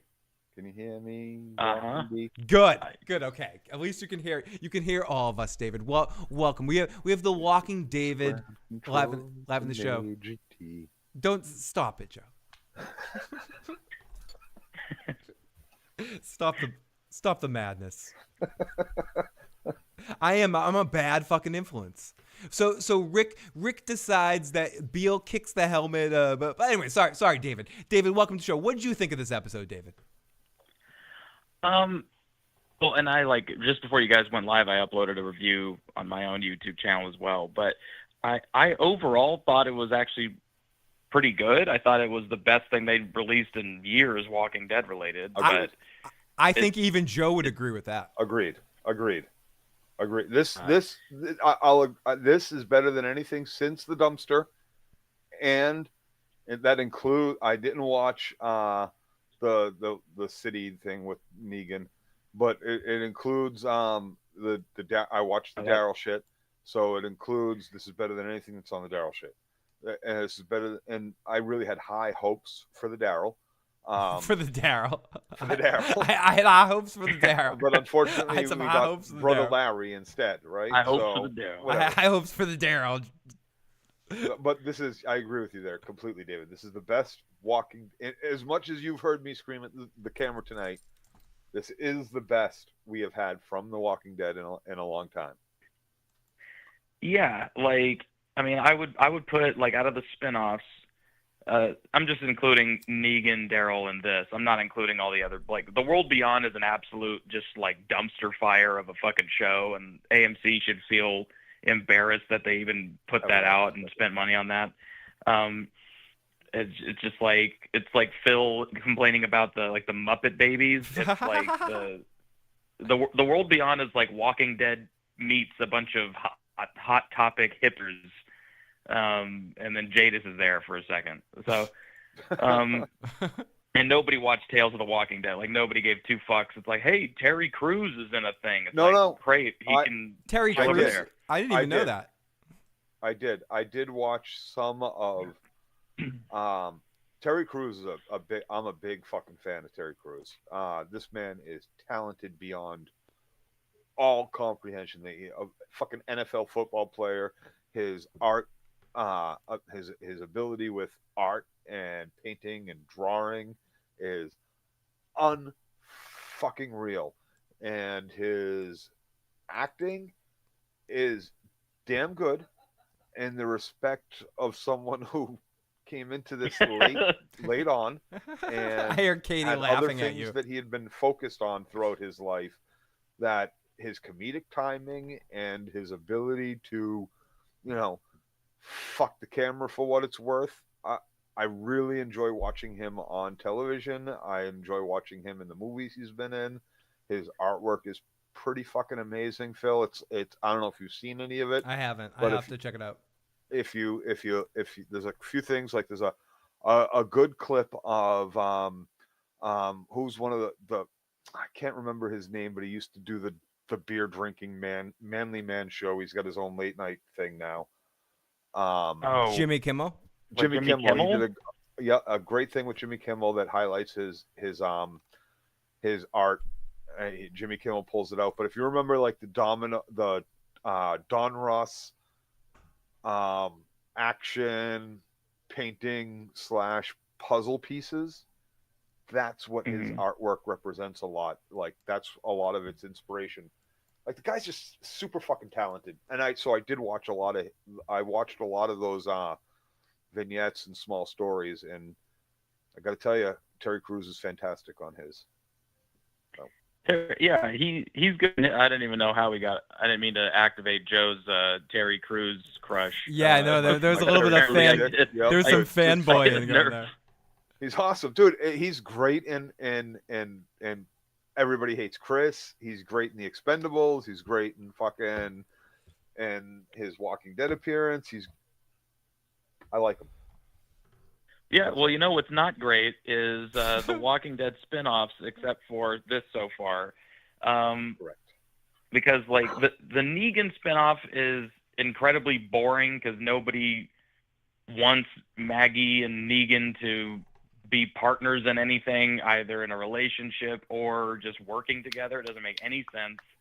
The actors on that show are just abysmal, and the Daryl show is it's we all just have to watch Daryl Dixon slowly turned into Steven Seagal. So it's but He better not turn into Steven Seagal. Any of his characters would be better than the actual Steven Seagal. Let me tell you right now. Like, hey, I know, The professional I mean, wrestling of it MMA. feels like it. There's moments where you're just it's a lot of the similar grunting, like, I don't know, man. Listen. I guess I'll just sit here for a second. But anyway, yeah. So this is the best thing that The Walking Dead has put out in years. And granted, there's a lot of fucking problems with it. I mean, that goes without saying. I mean, it is like a Scott Gimple joint, so it's not going to be without its it's not going to be with issues, retardation. But it's not. No. It's not going to be without its shining moments. No. It's there not you go, going shining to be moments. with. That's what I've meant to say. It's not going to be with any shining moments. There you go.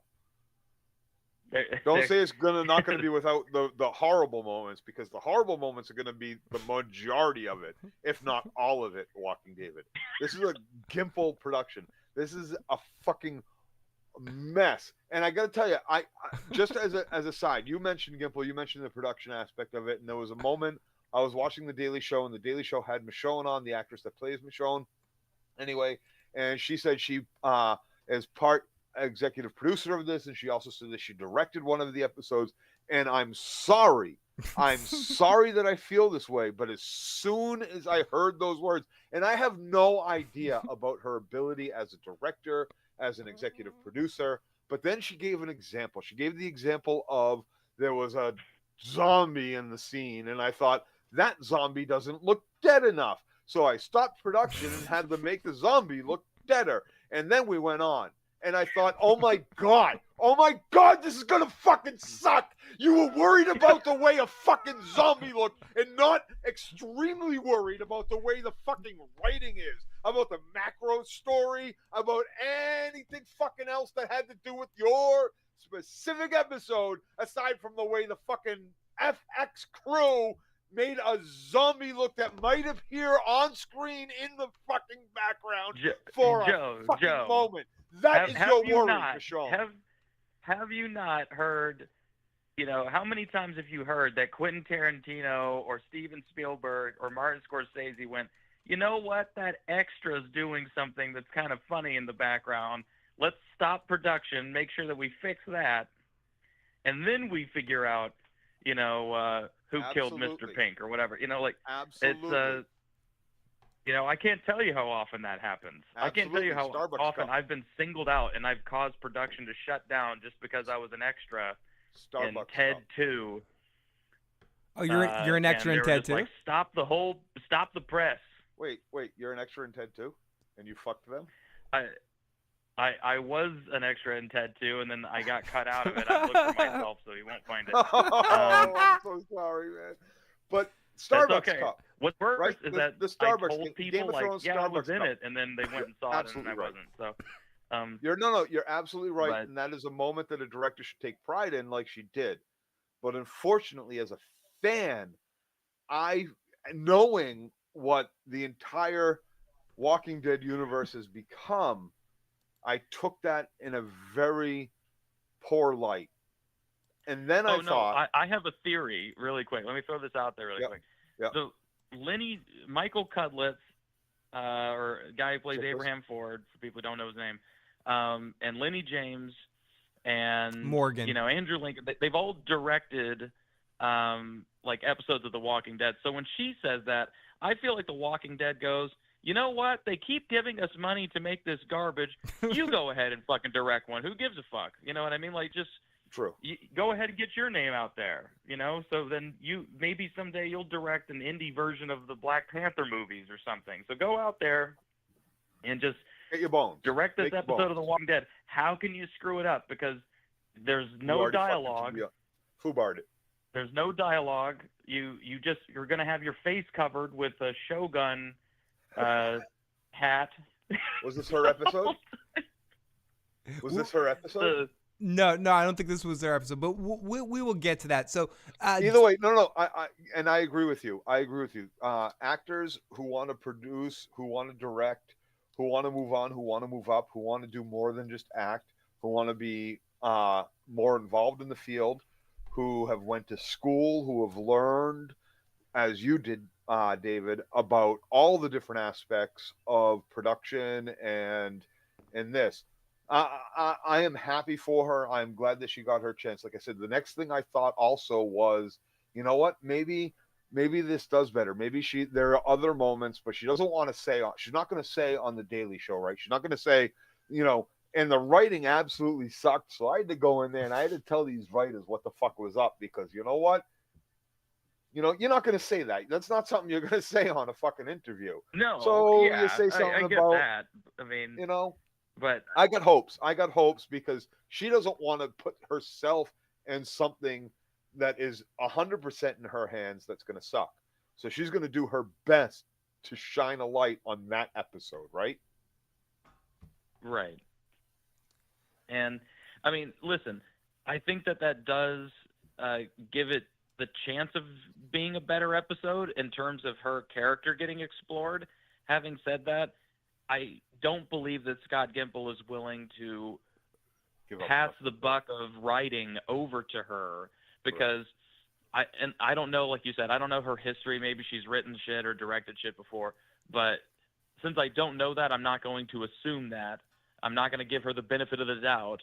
I'm just going to assume that Scott Gimple's like, you direct it and you put whatever you want in there in terms of like how you want to direct the cadence of the show and your performance. But I wrote the words and this is what you're going to say.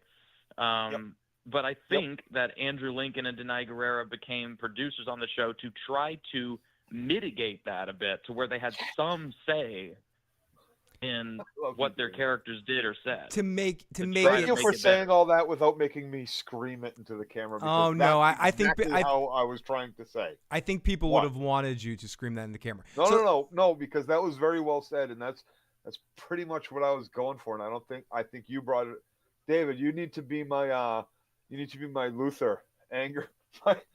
His anger management person. So we got Jackie C in the live chat. Great to see Jackie C. We're going to keep David with us a little bit longer and get into a little bit more into this recap. So we get to Rick basically finds out in this moment that Okafor knows about Michonne. So Rick goes to Okafor, knife to the throat, and he's like, "What do you know about?" I'm not going to do Rick Grimes, but what do you know about me and Michonne? And he should have killed him in this scene. And he should have killed him in this scene. And he didn't. He's like, and Okafor is like, Michonne is not a usual name.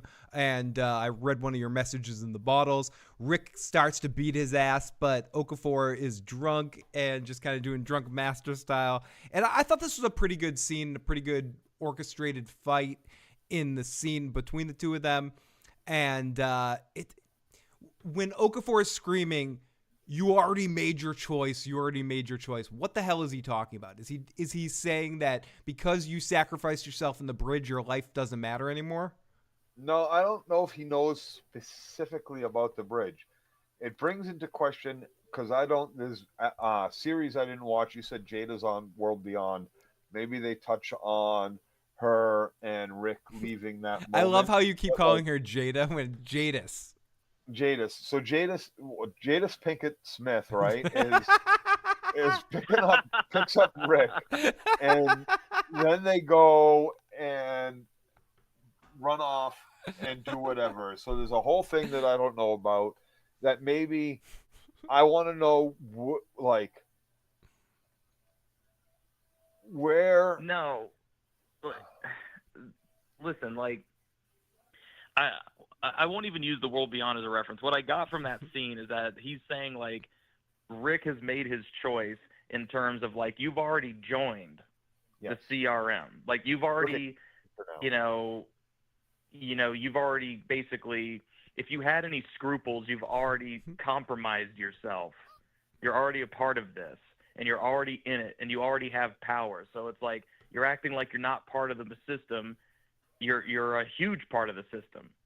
and and even if you kill me, it's like that classic villain trope of like, if you kill me, like if you cut off a Hydra, like two more heads will take its place. You know what I mean? Like, right. But here's the thing: you kill him, and then let's start the actual escape. Escape from fucking New York. Escape from Alcatraz. Wherever the fuck you happen to be fucking hiding out, whatever fucking city. Escape from. Let's do that. Let's have him murder him right here, and that starts the clock ticking. He's got enough time before anybody realizes he cut this motherfucker's throat to get out of the fucking city. Take the sewer. Get out through the sewer. Only the sewers are filled with 50,000 fucking zombies. And Rick fights through all of them because he's done it before. He fought through the night before in Alexandria. He fought through the night. He can do it again. He can do it through the sewer tunnels. Anything. Make my decision. I make my decision right now, motherfucker. How's that? How's about not everything in life is thought out, and as angry as I am, and the anger running through my fucking balls, my heart, and my head right now that brought me into your room while you were fucking sleeping doesn't give a shit what you fucking know, because you're planning this whole fucking thing. You're keeping all of that close to your chest, so you have to be the one to come out and fucking hunt me down. Otherwise, how the fuckers, nobody's gonna know where to go to come to get me. So I'm gonna cut your fucking throat, take my chances that you didn't tell anybody, because I'm part of your fucking master plan, motherfucker. And you want those cards as close to your fucking chest as you can possibly have. You know what? My drunk ass just thought of this second. It took me all of what? An hour and a half to think about? This motherfucker's had 5 years to think about it. You cut this motherfucker's throat right then and there at that moment. I'm sorry you killed your wife, but slice, slash, your plans go to shit, bitch. Fuck you and fuck everything you fucking stand for. The only thing that matters in this world, in the fucking next, is my wife and my fucking children. Go fuck yourself. Fuck you. Fuck all 200,000 of these motherfuckers. I'm out of here, bitch. Rick doesn't want the power. So they go back and forth. I love how you just pieced out, Joe. They go back and forth. They have fights. We get this whole big speech about Okafor deciding to. Did you guys understand this? Help me understand this a little bit more. Why did he kill his wife? Was his wife one of the Marines? Yeah, I think it's supposed to be like his wife was in a city that he bombed. Right, okay, but I'll say I've read it as when he decided to change sides and bomb in not bomb cities, somehow he had to kill his wife. He pulled a Christopher Moltisanti, like he had to kill Adriana for the he had to kill Adriana for the team. Yeah, it's like. I mean, maybe it could have been. It could have been one of those situations, but I mean, see, here's the thing. Take out one of those stupid bench conversations and put in a quick flash of what the fuck he's talking about and what he went through, and give us 2 seconds of humanizing him, of him in a helicopter with his wife and he like pushes her out or something. I don't know. Or his wife says like, we need to escape. It's between, you have to choose between me or the CRM. And then it just like, cuts to him like on the plane and it pans over and there's an empty chair next to him or something like that. You know what I mean? And you don't even have to show it. You can just imply that he killed her. Okay, nonfiction says she was at the base with the other Marine. Okay, so he did. When he turned his back on the Marines and bombing people, he bombed the base. Phil. Yes. I'm sorry. I'm interrupting. I'm interrupting 2 streams of thought here because you encouraged me to drink and I had to go pee. And while I was peeing, I thought of something. And that is, what would you rather watch? Would you rather watch 2 people sitting on a bench? Would you rather watch a whole bunch of fucking sob We're about stories to talk about the bench. and exposition about people who had to do horrible things in this universe that everybody's had to do fucking horrible things to survive in? Do you want to listen to more of those stories of people talking about that kind of shit? or do you want to watch fucking bullets fly, zombies fucking everywhere, and people going at it? Why did he cut his fucking throat right there? And let's start the escape from fucking LA. Escape from New York, escape from Alcatraz, anything that keeps a fucking audience on Philadelphia. on the edge of their fucking seat. I'm sorry, but I can't get over that. I can't get over that. You like, oh, but this will be great. We'll have a thing hit like just when Rick says, finally, I submit to your will. Oh, fucking general, my general, captain, my captain, I submit. Pop. Are you fucking kidding me? And that's where we're leading. Yeah, that. Sorry, David. Go. No, you go. No, I'm just hooking it back into talking, but that's where we eventually get to, where he finally accepts the whole situation, and then right in that situation, the helicopter, Okafor gets killed. Is that where you were at, really? No, we're not quite there. I gotta say this. I gotta say this though. Although I agree with Joe, it's like, yeah, right as he did that, right as Rick submits to this character, you kill him off. I will give the show props for literally just exploding this dude all over the inside of this helicopter. It was a great visual. Because it was a great visual, and it actually gave me some.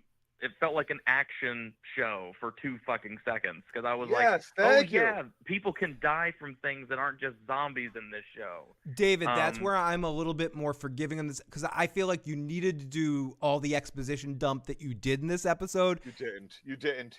You kind of did with Rick. You kind of did that throughout all of my rants. Can I get in the chat? Let me hear. You're Did you both need to right. do it, or could you have done it how I said? It's like you need exposition, but I agree with Joe. It's like they don't know how to motherfucking show. No, you're anything. right. Like they don't show. They just go like they're doing this. I both liked it and hated it at the same time. Where it's like you're doing it through letters and through narration, but not all of it should be like he's writing a love letter like in World War II to Michonne. And we already saw him do that. My dearest Michonne. Yeah. Okafor is exactly this tall and this age. And he told me that although I've tried to kill him, he forgives me and it's going to be fine. But hey, wait a minute. Okafor, are you reading this? You know what I mean? Like oh, by the way, Okafor really likes pizza, and I want to make you 5 pizzas. Okay. You know what would be funny is if the narration continued and he just started writing his letters directly to Okafor. Yeah. Okafor, I know you're reading this. Michonne, he just goes, my dearest Okafor, your eyes caught mine across the courtyard today, and I've never felt quite. I love how you turned Okafor into Morgan Freeman's character for Shawshank Redemption.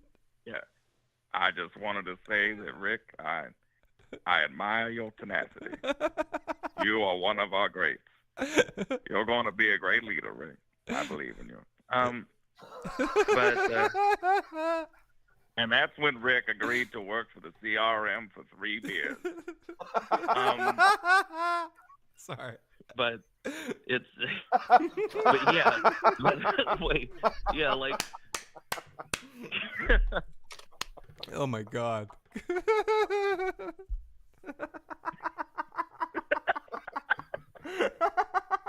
That's got me fucking dying, dude. Oh my goodness, fuck. Okay, so they watched the news. Omaha was taken down, 80,000 dead. CRM for 3 years. And then Andy Dufresne climbed through a pile of shit to get to godly reason, a rock of that type, a rig of that type should have been there.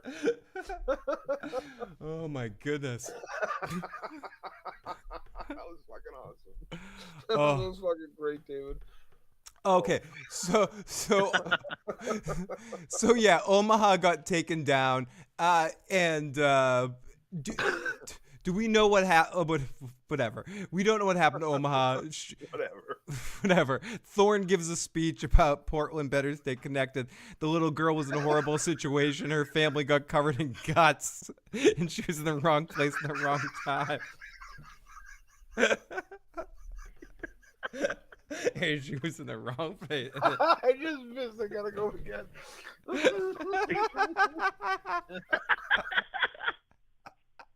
I miss you guys. Okay, so nonfiction. I thought they'd get rich having Morgan Freeman narrate life. Yep, but we just should have the Walking David do it. Tom P says the thing that the original show lost random graphic, shocking deaths that no one explained. They stopped killing characters. Or when they did kill characters, they made them have to be stupid for a reason. Yeah, like the intentional dumbing down of characters, just to like they're smart until they're not. That trope is really fucking annoying. Yep, absolutely. Oh my goodness. Okay, so Walking David. So this person here, nonfiction, says, my turn. I thought I'd get rich and have Morgan Freeman. I could save money and have Walking David do it for me. Walking David, I'm going to send you Call of Duty clips, and I want you to narrate the whole clip in Morgan Freeman's voice, and then my video game clips. That's what you should do. We should put them on a channel. All right. So, anyway, Joe Dirty Locks was looking for a gun, and he managed to find a magic box where he could get a load of guns. I don't know. That's good. That's good. You're getting there. You'll think of it. That's why I'll send you the clips, and you'll go from there. You've unlocked Little Russia.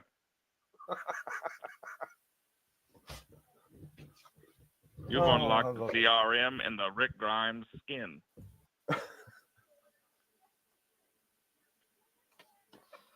Man, I think I almost killed Joe. It went dark. Where is everybody? Oh my God, what's happening right here? Oh, there we go. Joe's back. Sorry about that. Very good. David took over the show for a second here. Okay. I was fucking dying. I was dying. Joe got set out of here. Okay, so let's get back into the thing. We're almost here at the end of the episode. So the little girl's in a horrible situation, and she'd like to. Okay, so one more. Rick, so you're a good man. It's just a back and forth. I got to admit, I really, really, really, really, really don't like the character of Thorne yet. I just didn't think. No, dude, she fucking sucks ass. Yeah. Sorry. The one I didn't mean to interrupt you. No, David, you're fine. You're fine there. But she's just not a well fleshed out. She's a very stereotypical character of like I'm the badass. So I'm gonna hate you, and I suck, but I'm gonna be your friend in the end. But it's just it's paint by numbers with her character so far, and it just didn't work. Yep. And her dialogue was stupid. And now, even though I told you I would shoot you in the face without even caring, I'm saving your life by making you come with me and this little child instead of shooting you for trying to leave. Yep. So we come back. Hey, everybody in the Walking Dead writers' room, I have a great idea. We're going to be introducing this woman named Thorne. And I have a great idea for her first line of dialogue. Hear me out. I hear you. What's going on? Tell me something. I'd really be throwing you a bottle of whiskey instead of throwing glasses at you. Ha ha ha. She'll you made me realize I couldn't leave. I have a smart idea. Why don't we make her break glasses? That's like her thing. She'll just break the glass. Her thing is she's a South African who acts like a Greek who has a weird omnipresent accent that moves around the globe as she speaks. She says "hopa" every time she smashes the glass. It's amazing. Yeah, because she's South African. You get it? It will be great. It'll be great. Okay, so we go back to Rick in the green room. They did this very specifically to show that, see, she's not the only one that is halfway around the world or tried to get halfway around the world, but Daryl did it. Right. Daryl somehow made it. I didn't watch that series, but he did make it. So we go back to Rick in the green room watching the TV with the news report of the falling of the... Is he watching on the TV the falling of CRM, or are they talking more about Omaha on the TV? I'm not sure. Omaha. He's watching Omaha the whole time. Okay, the city of Omaha being breaking with the wind energy behind him. The clean energy that is still working in the apocalypse.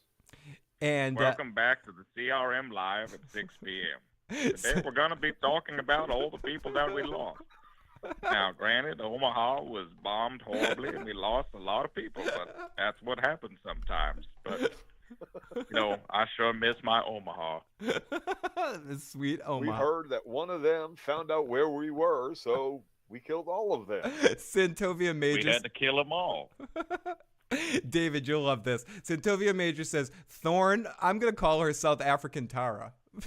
There you go. Yeah, she was saying that earlier. That is so fucking accurate. She is the Tara of this show already. She was never on a submarine. She never played fucking poker. Just like Thorn. Everybody knows that the good characters play poker. She never played poker. She's lying. Poker. Okay, so Rick. I heard this was something they did before the fall. Like, honestly, how long ago was the fall? 10 years. It's a long time. 27 years ago. It's a long fucking time at this point, right? No, seriously. Like, what is it? Like, at least 10 years ago? 15 years ago? How old is Judith? No, they're like legitimately like 17 years. Yeah, Judith is like 12, right? 12, 13. And it's got to be like 4 or 5 years before Judith was even born, right? So it's like, it's got to be 15. No. It was only like 9 months before Judith was born. It's 15 to 20. To David's point, it's 15 to 20 years. Okay. This woman she was playing poker in Vegas. How old is she? She was 18, 21? She was 14. She was a prodigy playing in Vegas at 14 years Right, old. she's Thank she's the Bobby Fischer of poker. That's what she is. Thank you. And then she went from Vegas to the middle of the Atlantic Ocean, and nothing else happened in between. Exactly, David. We've got her whole backstory. We're good. So Rick is back in the green room watching the damn TV with the news report about the fall of the city. Rick looks and we see cartoon Michonne again. Again, I go to, when did Rick become such a great Etch-a-Sketch artist, and how does he get his phone to be that Etch-a-Sketch? Where's that white, does he have a white acrylic marker to draw on the fake phone? What's going on with the cartoon Michonne? Hey, Phil, fuck you, okay? Because Rick, he's been practicing his dreadlocks for the last, 13 months. This has been a thing. Do you have any idea how many phones he had to go through before he finally perfected those 4? He went to art school, and he majored in criminal justice so he could become a sheriff artist. A sheriff artist? Luna says that actress is in her 40s. She looks great. She looks great.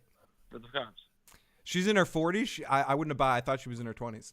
Amen. Okay. Yeah, at least 35, right? Which would have put her at, what, like 15, 18? I'm in the South African fucking... But no, she's in her 40s. Military on a sub. The real question is do I give a fuck? And the real answer is no. No. She's a horrible character. She's going to die at some point soon. So Rick sees the cartoon... nothing but a thorn in my side. He sees the cartoon Michonne as Rick looks, and we see the cartoon Michonne again. He thought about an ending, but nothing. More writing. He decides that just more backstory, more writing the letter, and more backstory stuff. Back to the dream, Joe. We get our final dream sequence, and we haven't got David's thought on this dream sequence. Back to the dreams. He has a pizza. That was just a dream. He says, That was just a dream. I want to give you a pizza, but she says, shut the fuck up about the dark shit. And he says, how about 5 pizzas and a wedding ring? Then they kiss and they watch as we get more burning of the CRM. David, what are your opinions on these dream sequences? Sorry, I was burping while I was saying. It sounds so emotional while I was saying it, but I was burping. But these dream sequences, David, what are your opinions on them? Well, the sequence when Rick Grimes walks up to Steve Buscemi with 5 pizza boxes and says, "What's in the box? Wow, you want me to take those boxes? Look like they weigh a ton." And he's like, "No, I can't. My whole life's in these boxes. You can't take business in there."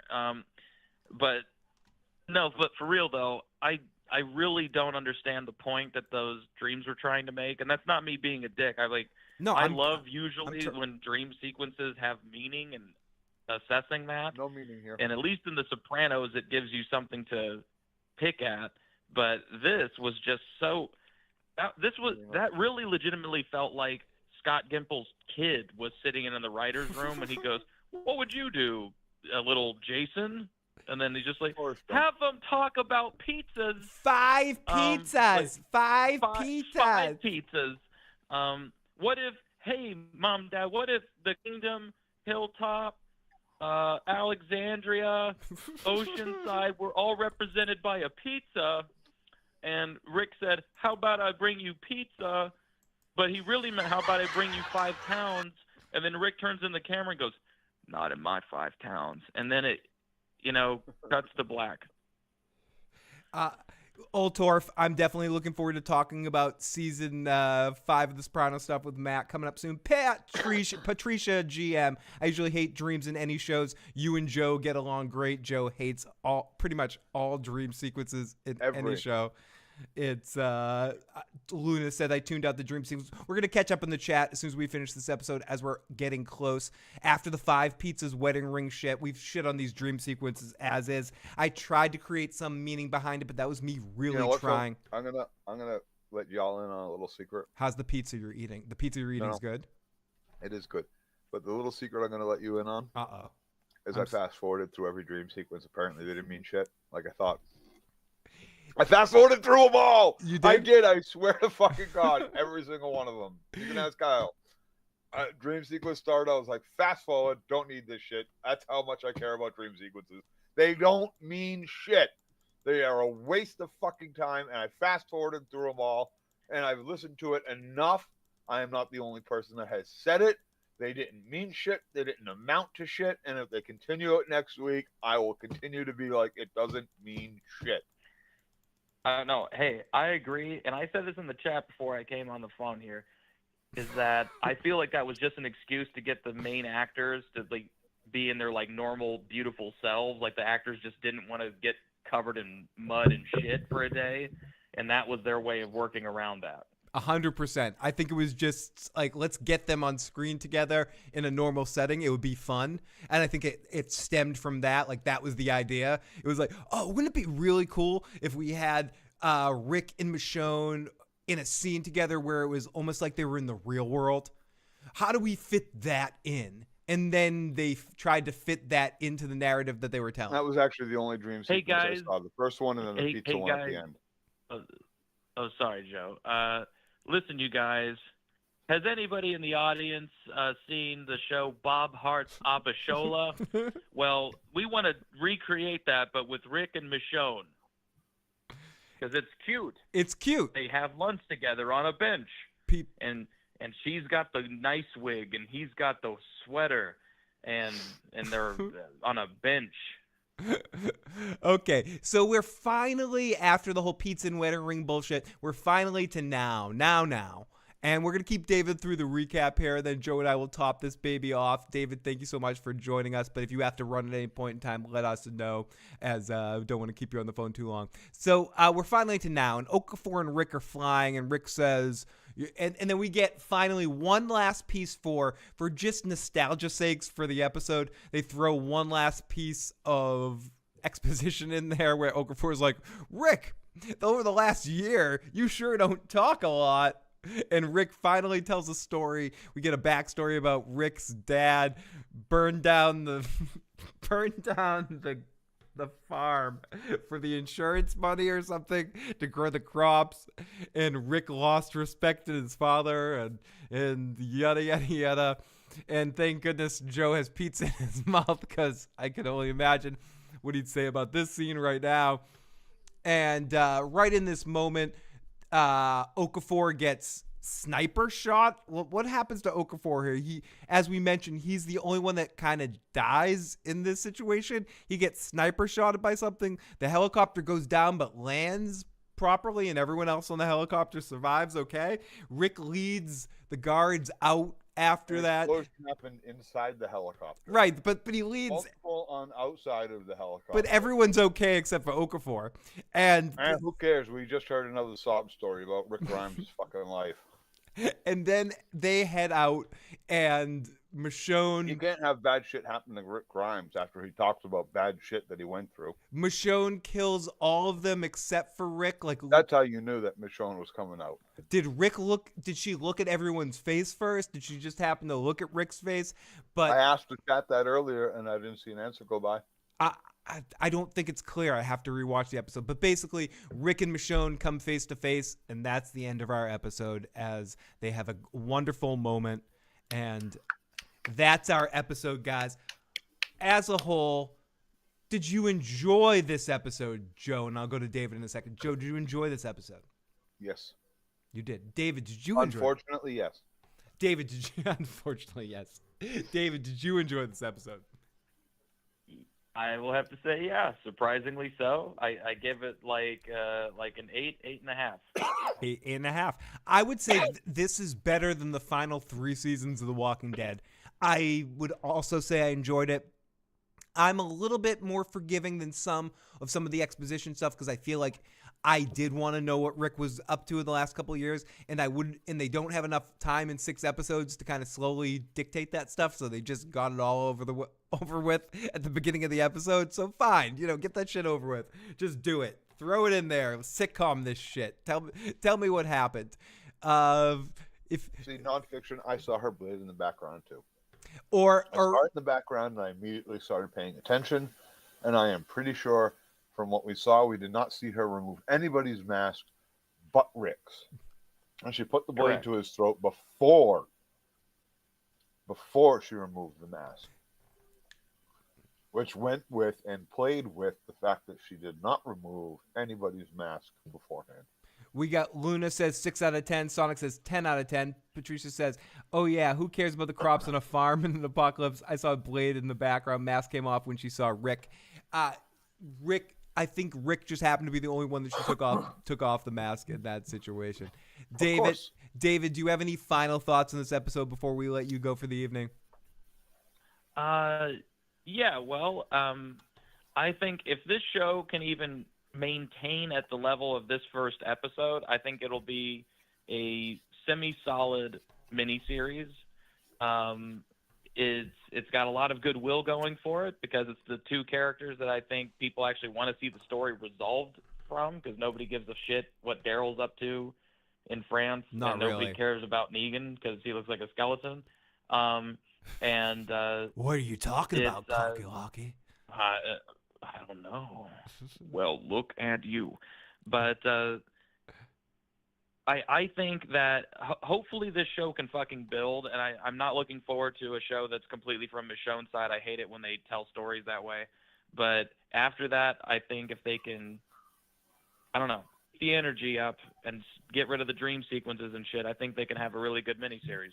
I agree. I mean, I think you've got a bunch of good actors working on this series, so there is definitely a chance of something good and interesting. I agree. No one really cares about the Daryl. Do you think they're leading up to the combination series where they bring everyone together back for a Walking Dead miniseries? You think this series ends out in some sort of cliffhanger to lead into a reunion Walking Dead series of some sort, David? Do you think that's a possibility? I think if they do that, they will nuclear bomb the entire franchise. I think that will be the death nail of any spinoff anywhere, because they will go, you know what, fuck you. You told me it was only going to be 6 episodes. You told me there's no season 2. It's just going to be what it is. And then you fucking did a cliffhanger ending again. You did it at the main show. You did it in Daryl Dixon. You did it in Dead City. And you guys just can't fucking deliver. You guys are professional blue ballers. Uh-huh. Well said, David. David, thank you so much for joining us. We hope you pop on in throughout the season. Great to have you, as always. If you haven't already, make sure you check out The Walking David on YouTube and The Walking David on TikTok as well to check out David's reviews and impressions and all of his stuff. And make sure you check out some of David. David, you just won an award for one of your performances, correct? Thank you. I got nominated for one. Yeah, and yeah, that was neat. Small one, but still nice. Can people watch? You got nominated for an award? What? Can people watch this film? What? Start maybe over. in a couple of months. It's still doing its film festival run, but as soon as it's available, I'll let everybody in the motherfucking chat know. Awesome. What? Please do. Yeah, David was nominated for an award. What award? For what movie? What film? What thing? An Tell Emmy. us about it. He was nominated for a fucking Emmy. It's a feature film that I was a supporting character in, so I was nominated for Best Supporting Actor, and it's in a film festival called the Sunny Side Up Film Festival. So it's a small film festival, but still neat, and it's just one of the many projects I have worked on the last couple of years. So cool to see things finally get some recognition. Out of all of your projects right now, Congratulations. what is the thing you're most excited for people to see soon in pub something? What is what you want? Anything you want to pub, David? Go for it. Well, like my buddy, another buddy named Phil, we had written this kind of comedy pilot that we're trying to sort of get off the ground, and you're always trying to wait for kind of like all the variables to line up to be perfect, but that just perfect becomes the enemy of good. Absolutely. And, Chinese democracy. And in today's world, it's more just about getting started, and don't worry about it being perfect, and just get the ball rolling. So that's what we're going to do, and so we're just producing it ourselves, and I'm sure if people want to see that, I will let everybody in the motherfucking chat have access to it once we film it and once I edit it. So absolutely. It's got a name, but the name might have to be changed, so I won't drop the name, but I'll keep you all posted. Please do. Thank you, David, for keeping us in the loop. Good luck to David and One talented motherfucker. Indeed. Great to have you, David. Love you, buddy. Hey, love you too, you guys. Thanks for having me. It's awesome to always have you, David. The show is that's fucking fantastic. I'm so psyched for him. Yeah, me too. It couldn't happen to a better guy. David is amazing. Phil in the non-issues, the clean-cut issues things. David, that is awesome. Walking Dead has another show. Yes, Baghead, we're back again to talk about The Walking Dead. Jen Hack. Yeah, this dude's multifaceted. He's got shows. He's got TikToks that you should check out. He's got YouTube that you should check out. He's got movies all over the fucking place. Joe, I'm going to end the poll right now. Let's take a look at what our poll ended as. I didn't convince enough people. Did The Walking Dead get you excited for Did this episode get you excited for The Walking Dead again? And was it good? ? Yes. 44% says yes, the show is back to form. 31% says not sure yet. And 24% says seriously? No. So, I mean, it is relatively split. I always did bad in Family Feud. You did. You were never good at that game. Not that one. No. I'll take Jeopardy over Family Feud any day of the week. Basic trivia. At Jeopardy. Not good. Well, I do fair. I'm fair at Jeopardy. I've always been bad at Family Feud. Mostly bad. So depends on my mindset at the time. Joe, before we go, because I saw you eat already, so I'm going to keep you here a little bit longer. Yep. Everyone, thank you so much for listening to our Walking Dead discussion. If you have any more questions about The Walking Dead, please share it in. But we're going to talk about a couple of other topics here leading into it. Shogun and Last of Us. I know we're going to do a podcast on The Last of Us preview, but people have asked us a couple questions. Have you seen anything about the Abby casting? And no. You haven't? Do you purposely stay sort of ignorant about that so you can be surprised? Not purposely. I lost all interest in finding out anything out. Like before season 1 came out, you knew me, Phil. I was all about this is happening, that's happening. Oh, did you see these pictures? I can't wait. Mind explosion. I could care less about what I'm gonna watch it. But I am not excited for season 2. I am nowhere near excited for season 2 as I was for season 1. And Jen Hack. Yeah, we're going to talk about that in a second too. Excitement for Shogun is, and unbelievably so, is well over that of what I was for The Last of Us. And if you know anything, I was super pumped for The Last of Us. So Joe, but then apprehensive because I loved the original game so much. Shogun came out when I was a child. So as much as I wanted to like it, it was kind of boring. I never read the book. I only knew the Richard Chamberlain series that was on television. And then later on, I've watched it a couple of times throughout life, and I really fell in love with it. And I watched it again very recently, and I liked it just as much. Katie did not find it as interesting. Love you, Santovia. Have a good night. As I did. I cannot wait for this reimagining, retelling of the original book. I am told from what I've read and from those we know that have seen it already that it's different from the original television series. This has me extremely excited. I cannot wait for this. The moment I saw the preview for it, I was ready to go. I am You very so rarely excited. reach out to me and tell me Uh, that you want to cover series. You reached out this and we're said, doing no matter what. we have to cover We Shogun. have to. There is no ifs, ands, or buts about it. This is the next thing. This I'm convinced this is going to be better than anything anybody has seen, including Game of Thrones. And that's something that people have been I haven't seen a second of this aside from the previews that you have all seen. If you've seen previews. I haven't even I seen the haven't previews. seen a first look of either of the 2 episodes that they gave people or anything like that. But from what I've seen from the previews, this is going to be something that keeps you even more gripped, even more like this is going to make Game of Thrones look amateur. This is like the opening to Saving Private Ryan period is what I'm seeing. Like throughout the whole thing, that's not compelling fucking drama that has you glued to like and crying or laughing or just like what the fuck. If you don't know any of this shit about what feudal Japan was like, what this, that age of history brought you from that area of the world, you are in for a hell of a ride. Yeah, I'm very ignorant to it, so I'm I'm going into this it'll be all Oh, new to me. I cannot wait for this. This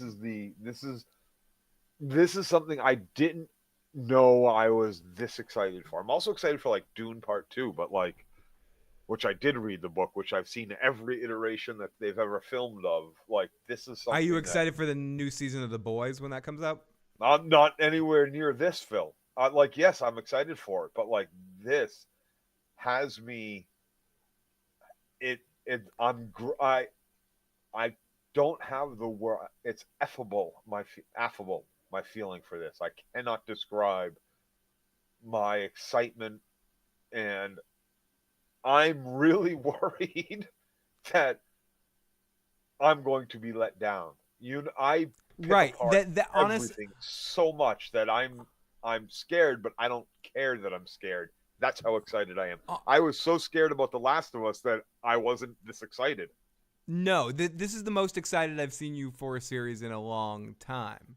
And part of it is because for what it's worth, as much as I liked and the nostalgia aspect I felt for watching the original Shogun, the couple times I did as a child, knowing that my family was into it, knowing that I have the book on the shelf my entire life. It was on the hallway bookshelf, Phil, the big wooden bookshelf that's in the hallway. Like it's always been there. Never read it.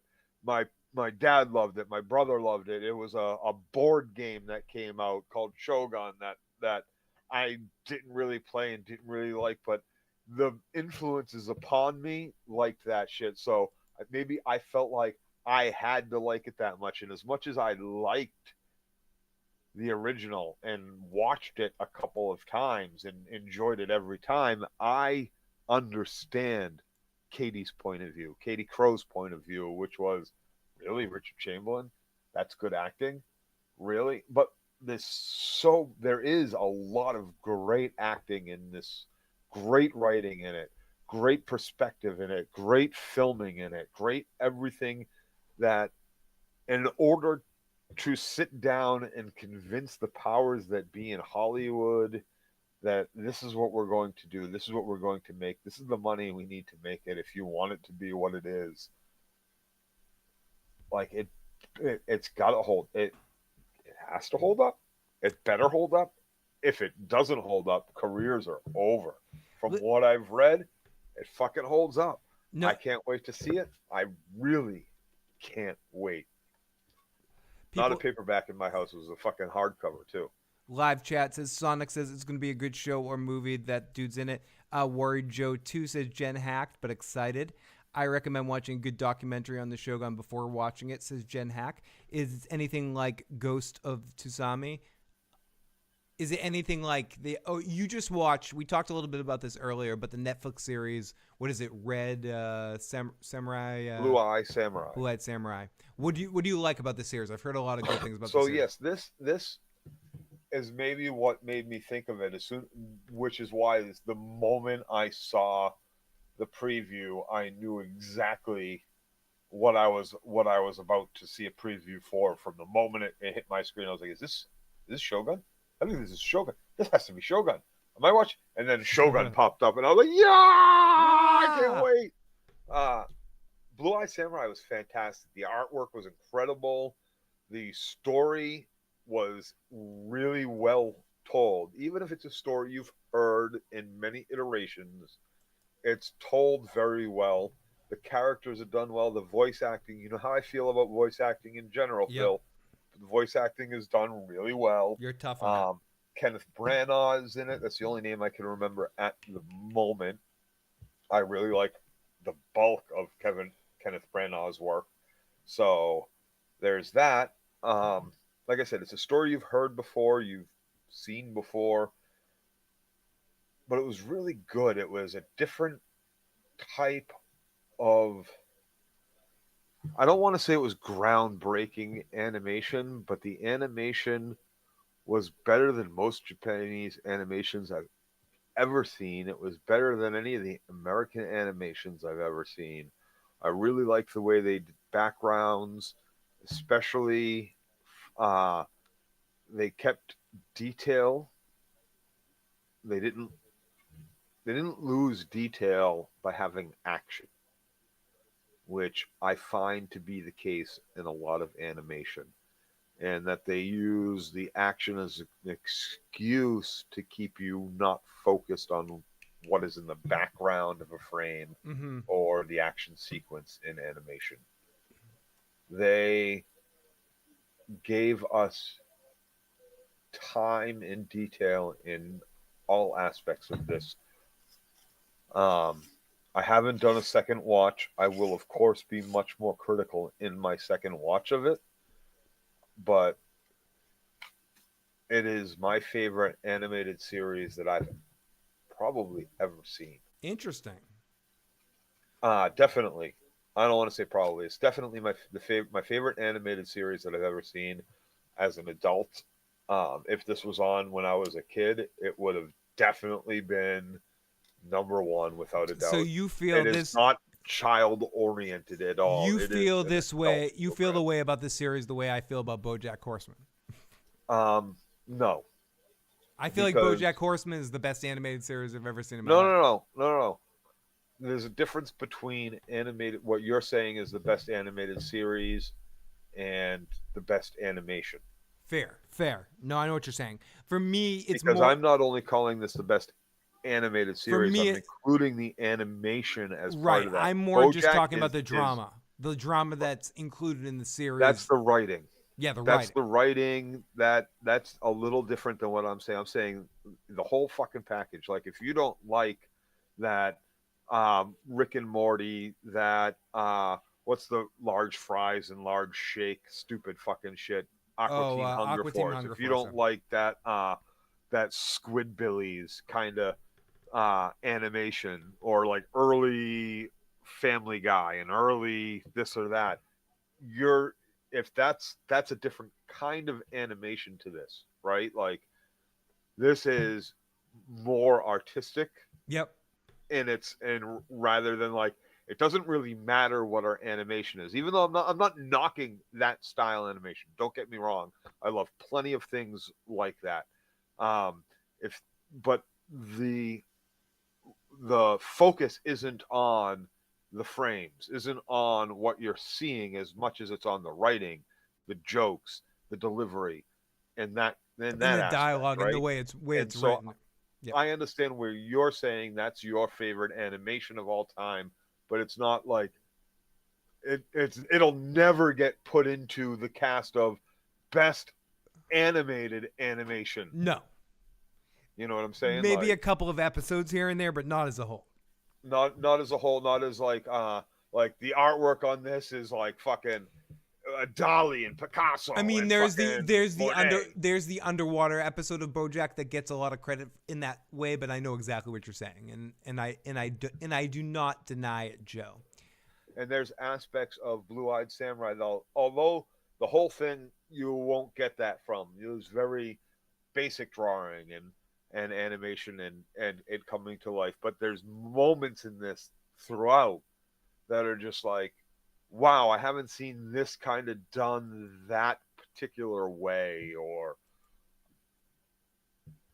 it's fantastic. If you haven't checked it out, you should have checked it out.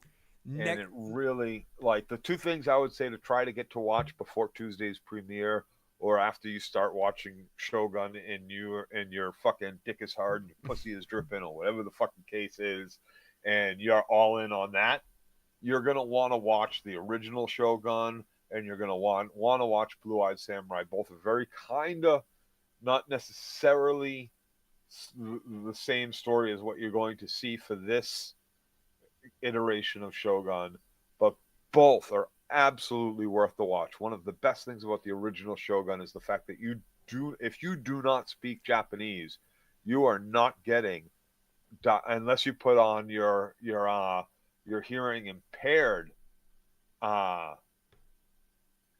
closed captions, you are not getting any dialogue from the Japanese whatsoever that isn't in full fucking Japanese. Like, you are put in the position of English, of the pilot, of not speaking any Japanese, of not knowing about anything about this culture, and having to learn it along with our main character. Now, from what I gather, that is different in this new iteration, new telling of Shogun. We are most likely getting subtitles for it. I do not know for sure. Yeah. All I've seen is preview. So. We will see, and I'm very excited for it as well. Joe, thank you so much for joining me for this Walking Dead ridiculosity. We will be back sometime this week to talk about the first episode of Shogun, and be back next Sunday to talk about the next episode of The Walking Dead. Thank you to everyone that joined us in the motherfucking chat tonight. You guys have been amazing.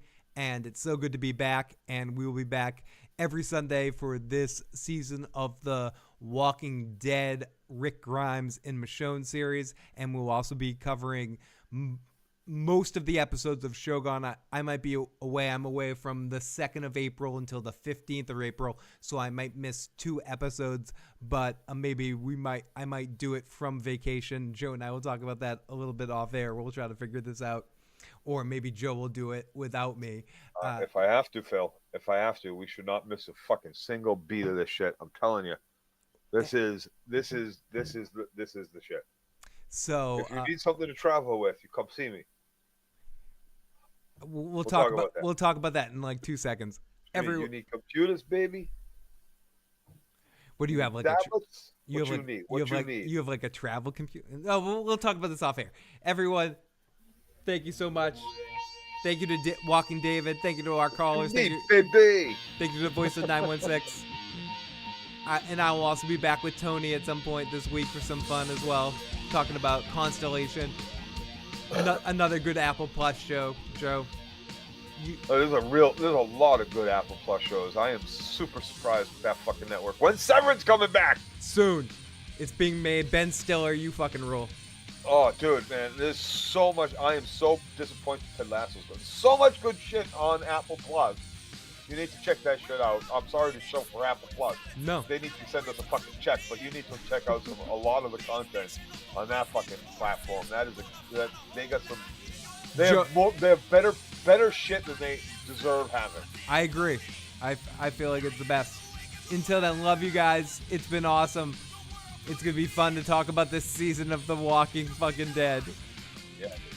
Peace, Joe. Talk to you next time.